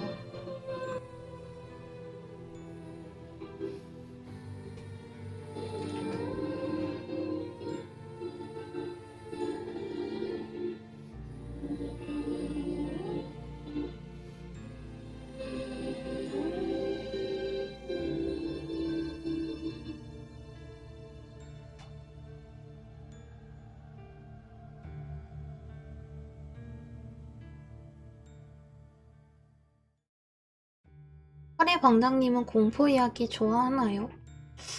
나름 좋아하니까 하고 있습니다. 예.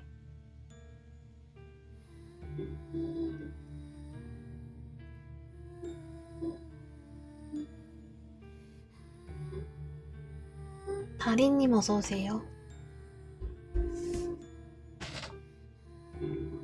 그 다음 이야기는 꿈 얘기입니다.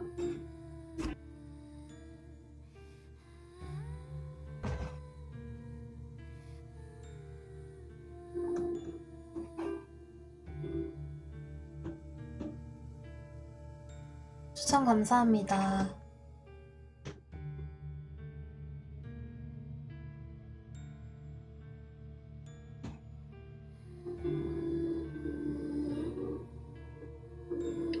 이번 이야기는 꿈과 이어진 가위 눌림입니다. 제가 재수를 했을 때 굉장히 기괴한 꿈을 꾼 적이 있어서 이렇게 제보를 드리게 되었어요. 몇 개월이나 지났고 평소에는 꿈을 잘 기억하지 못하는 편인데도 그날 꿨던 꿈은 아직도 생생히 기억이 납니다. 저는 원래 가위에 자주 눌리는 편이었습니다. 특히 중3 때 가장 심했는데 그땐 일주일 내내 가위에 눌린 적이 있을 정도였습니다. 가위에 눌릴 때 보이는 건 없이 뭔가 소리와 느낌만 났지만 그것만으로도 소름 돋기에 충분했습니다. 여자 웃음소리, 아기 웃음소리에 몸이 계속 흔들리는 느낌까지 드니까 안 무서울 수가 없었죠. 그런데 잘 때마다 같은 패턴으로 가위에 눌리니까 점점 안 무서워지더라고요. 나중엔 아무렇지 않게 힘을 확 주면 가위에 쉽게 풀릴 지경까지 이르렀습니다.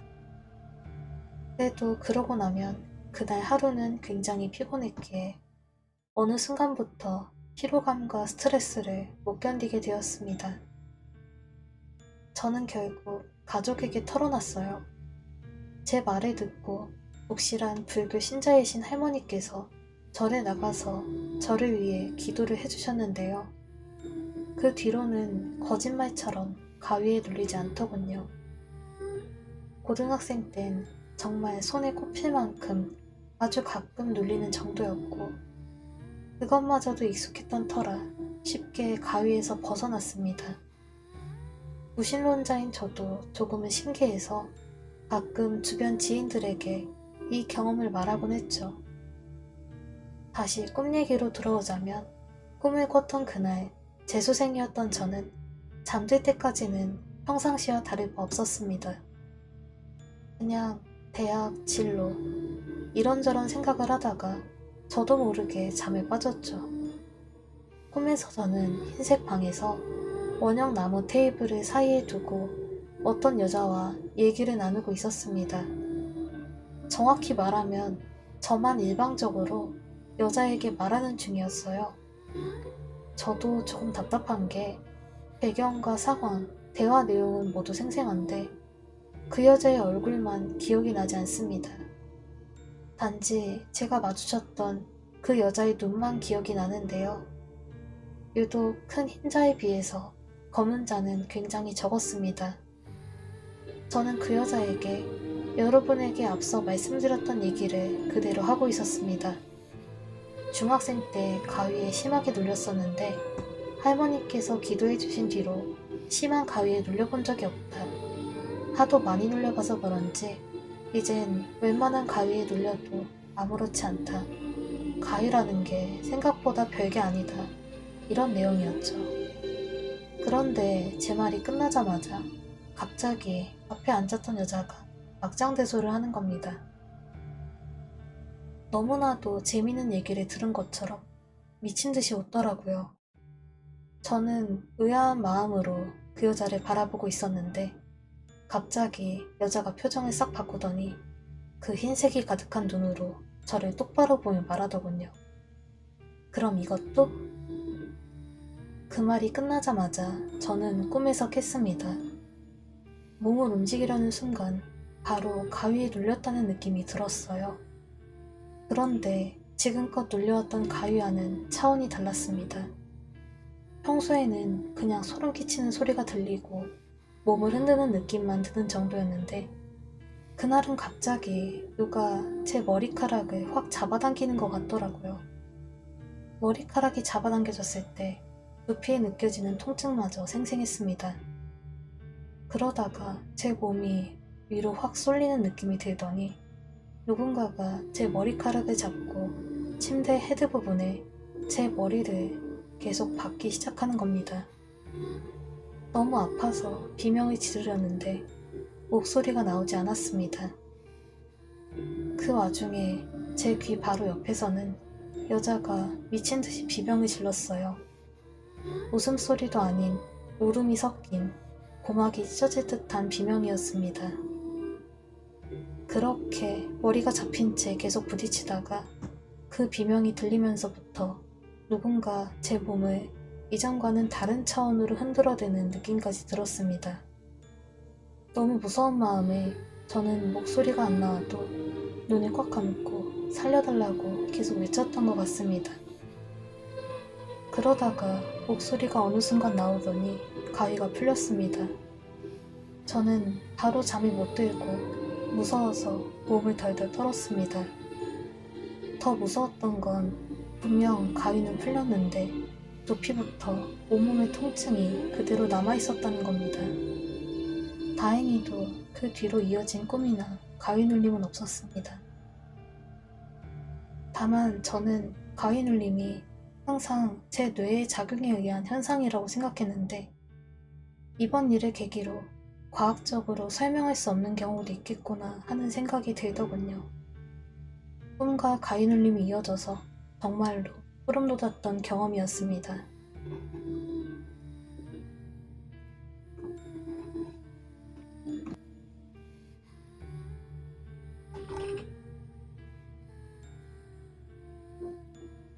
별님, 가버린다님, 구동백님, 제비님, 동물님, 현도치님, 댄스님, 썸님, TS님, 배윤님, 키위님, 주섭님, 포뇨님 어서오세요.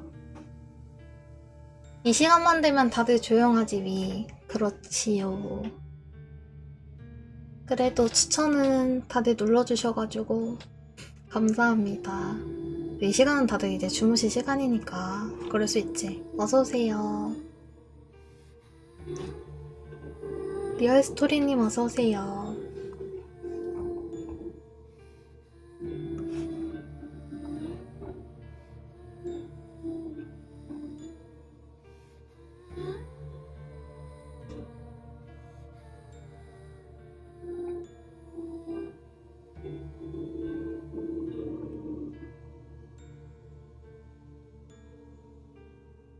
벌레님 어서오세요.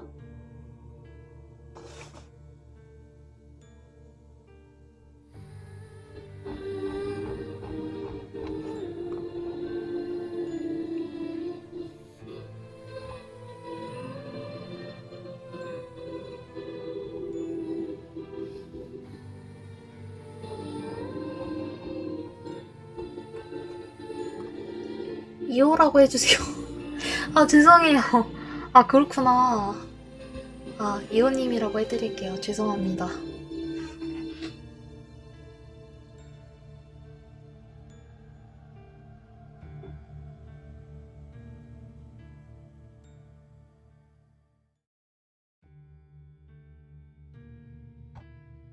생각해보니까 그렇네요. 추천 감사합니다. 오빠 어서와.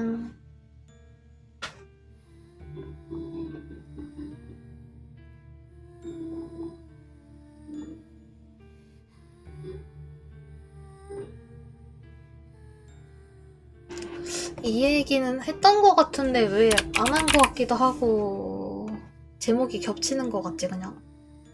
미아링.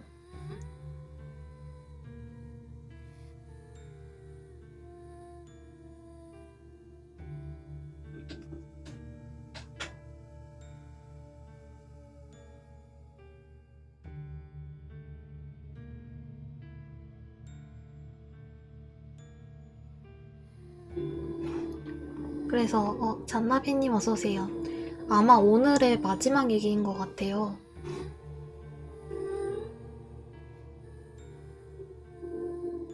종경이님 어서오세요. 이번 이야기는 주의입니다. 저는 경상북도 문경시 견탄 옆에 태봉서택이라는 조그마한 마을에서 태어났습니다. 그 마을은 마을 주민들 90%가 광부인 탄광촌이었죠. 외부와는 철저히 단절된 마을이었습니다. 슈퍼도 한 개밖에 없고 공중전화도 한 개에 가로등마저 한 개밖에 없는 아주 외진 마을이었습니다. 시내로 나가려면 마을 밖으로 나가서 큰 길이 있는 곳으로 가야 되는데 가는 길에 강이 하나 있습니다. 다리를 건너면 1차선 도로가 있어요. 그 뒤로는 기찻길이고요. 시골 아이들이 다들 그렇듯 여름이 되면 항상 그 강에서 친구들과 놀곤 했습니다. 당시 저에게는 아주 친한 친구가 있었습니다. 우리 집 앞에 사는 주희라는 아이였는데 엄마들끼리 친하다 보니 덩달아 저희도 친자매처럼 친하게 지냈죠. 그렇게 지내다가 제가 10살이 되던 해에 저희 집은 서울로 이사를 가게 되었습니다. 물론 그 친구와도 울면서 이별을 했죠. 저는 꼭 다시 만나러 오겠다고 약속했습니다. 서울로 이사를 가고 3년 뒤 초등학교 6학년이 되던 해 여름방학, 저는 부모님을 조르고 졸라서 고향으로 가게 되었습니다. 친구들을 만날 생각에 마냥 들떠 있었죠. 문경에서 내려서 버스를 타고 마을 입구 다리에 도착한 저는 콧노래를 흥얼대며 달려갔습니다. 그때 강에서 놀고 있는 아이들이 보였습니다. 대부분 모르는 아이였지만 신나게 놀고 있는 갈색머리 아이는 분명 내 친구 주희였습니다. 저는 너무 반가운 나머지 가파른 길을 뛰어내려갔습니다.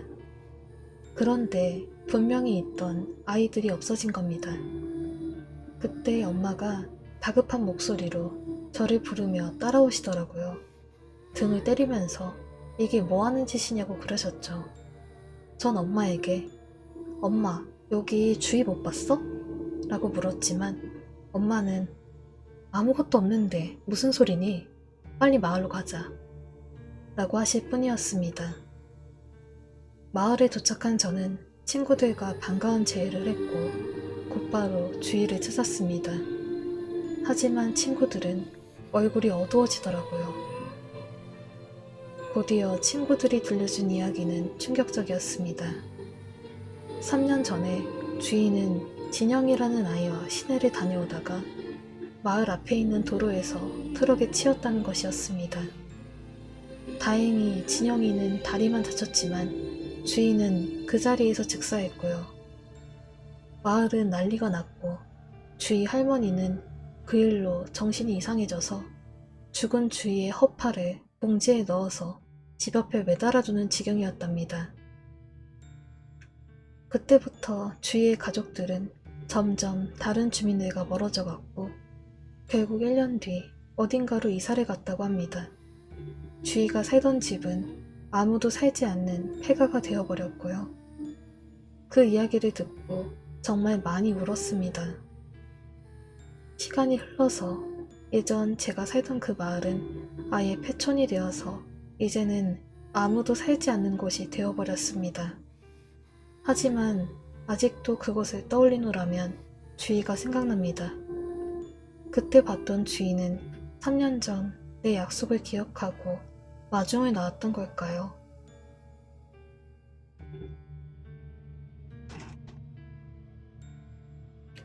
공일님, 달련님, 천사님, 네님,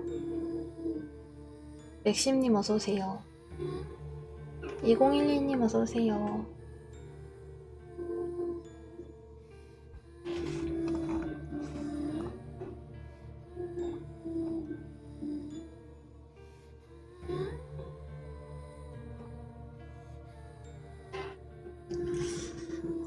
방금 얘기가 마지막 얘기였어야 됐는데 10분 남았네. 그러면 짧은 거 하나 찾아볼게요.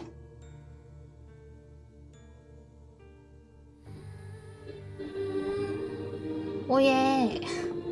없으면 어떡하지? 찾다가 10분 가면 어떡하지? 바로 예약해야지.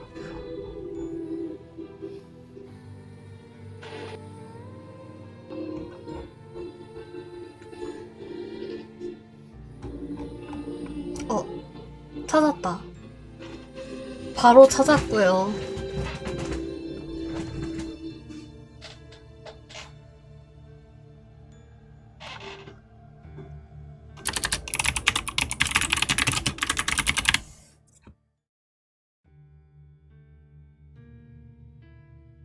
추천 감사합니다. 이번 이야기는 영정사진 밑에 밥그릇을 두지 말라는 얘긴데요. 왜인지 한번 보자고요. 성찬님 어서오세요.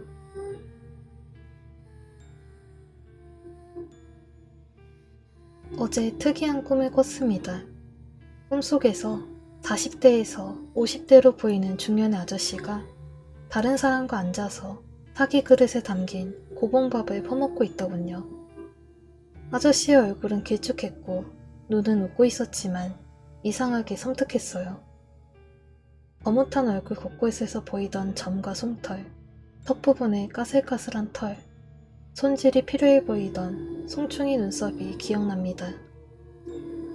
아무튼 그 아저씨가 밥을 먹다 말고 섬뜩하게 웃으면서 저한테 저 세상 사람 사진 밑에는 밥그릇 그림도 두면 안 되는 거다.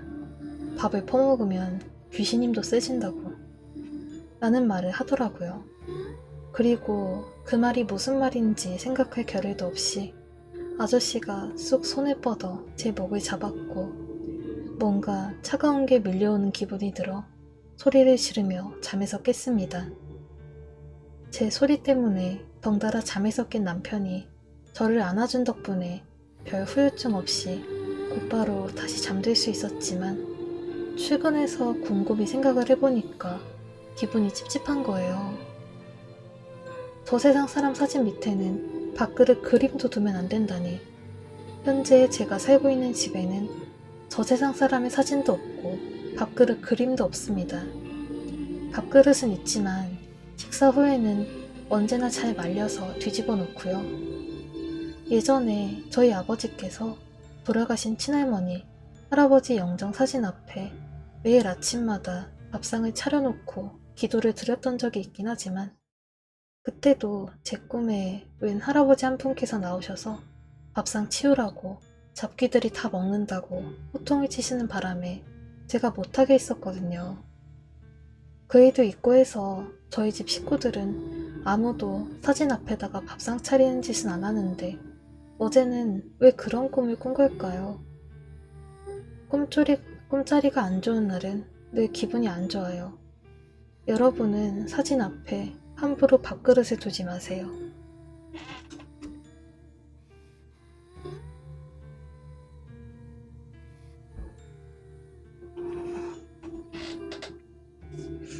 딱조아님, 양이님, 니좀하네님 어서오세요.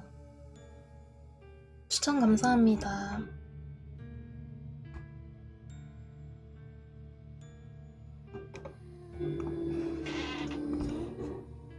근데 방금 건 살짝 미스테리하다. 그런 일이 없었는데.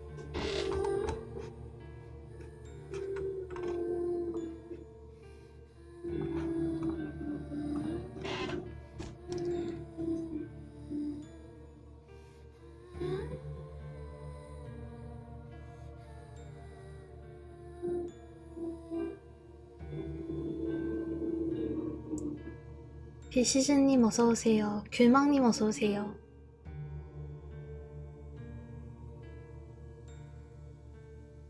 파리님 빠이빠이. 아이 벌써 나 보내버리려고? 아직 남았어요.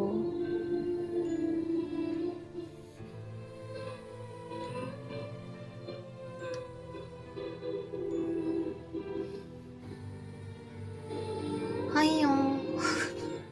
귤먹님은 진짜 귤 좋아하시나 보다. 귤 이모티콘도 있으시고. 아무튼, 가지마. 하리짱 가지마. 저 내일 아트 예약이 있어가지고 일찍 자야 되거든요.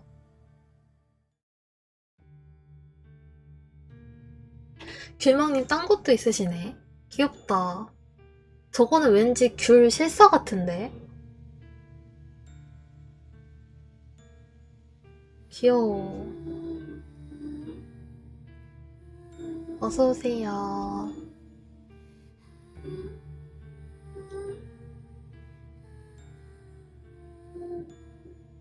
아니, 근데 나 지금 손톱이 양쪽 손이 길이가 다르다고 해야 되나? 그런 게 있어가지고. 뭐 내일 가면 알아서 다듬어 주시겠지.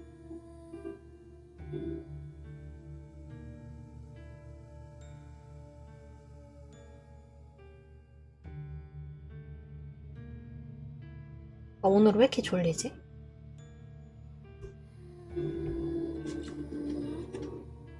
오늘 2시간 동안 운동해서 그런가 봐요. 졸려요.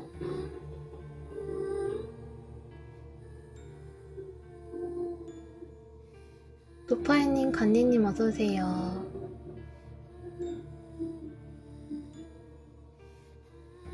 원래 운동하면 졸리잖아요. 근데 그게 오늘인 것 같아. 그리고 뭔가 입술도 좀 부은 느낌?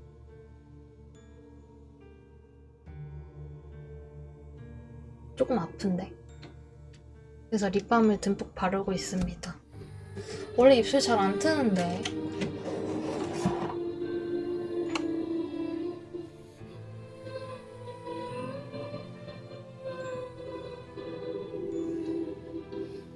호유님 어서오세요.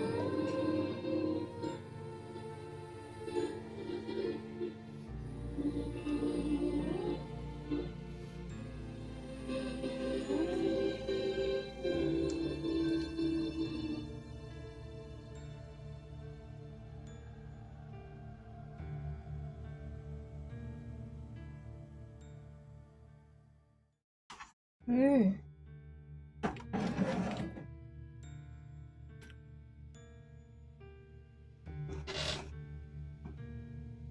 추천 감사합니다. 3분 남았는데 제가 배고프면서 무서운 얘기 뭐 있나 한번 살펴볼게요. 어디 보자. 헐.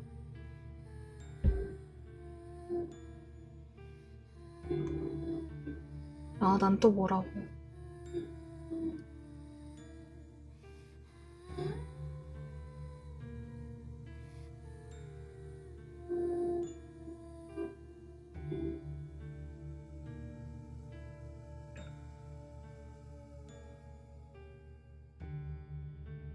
이런 거 있네요. 그니까 지인이 구하는 원룸마다 귀신 붙어있던 썰. 해줄 테니까 할인이 가지 마. 안 돼, 가야 돼. 수연님 어서오세요. 그니까 구하던 원룸마다 귀신이 붙어있었대요.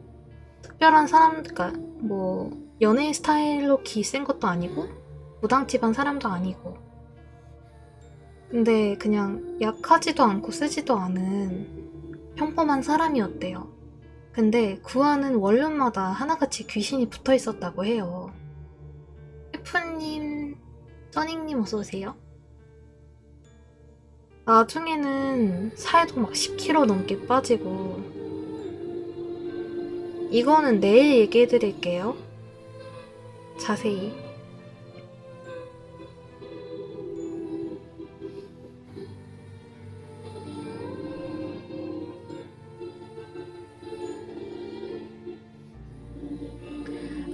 이래서.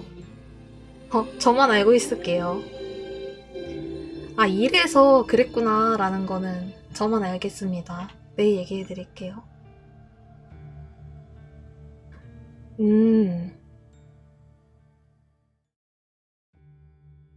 깔깔깔.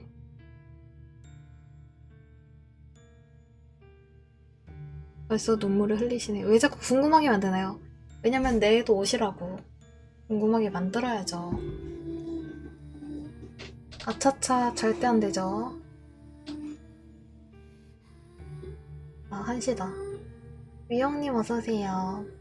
아무튼 오늘도 고생 많으셨고요. 저는 이만 가보도록 할게요. 안녕. 녹방 바로 틀어드릴게요. 롯데월드의 신바트의 모험에서 일했던 적이 있어. 언제 일했었는지는 비밀로 할게. 그 후배 A군은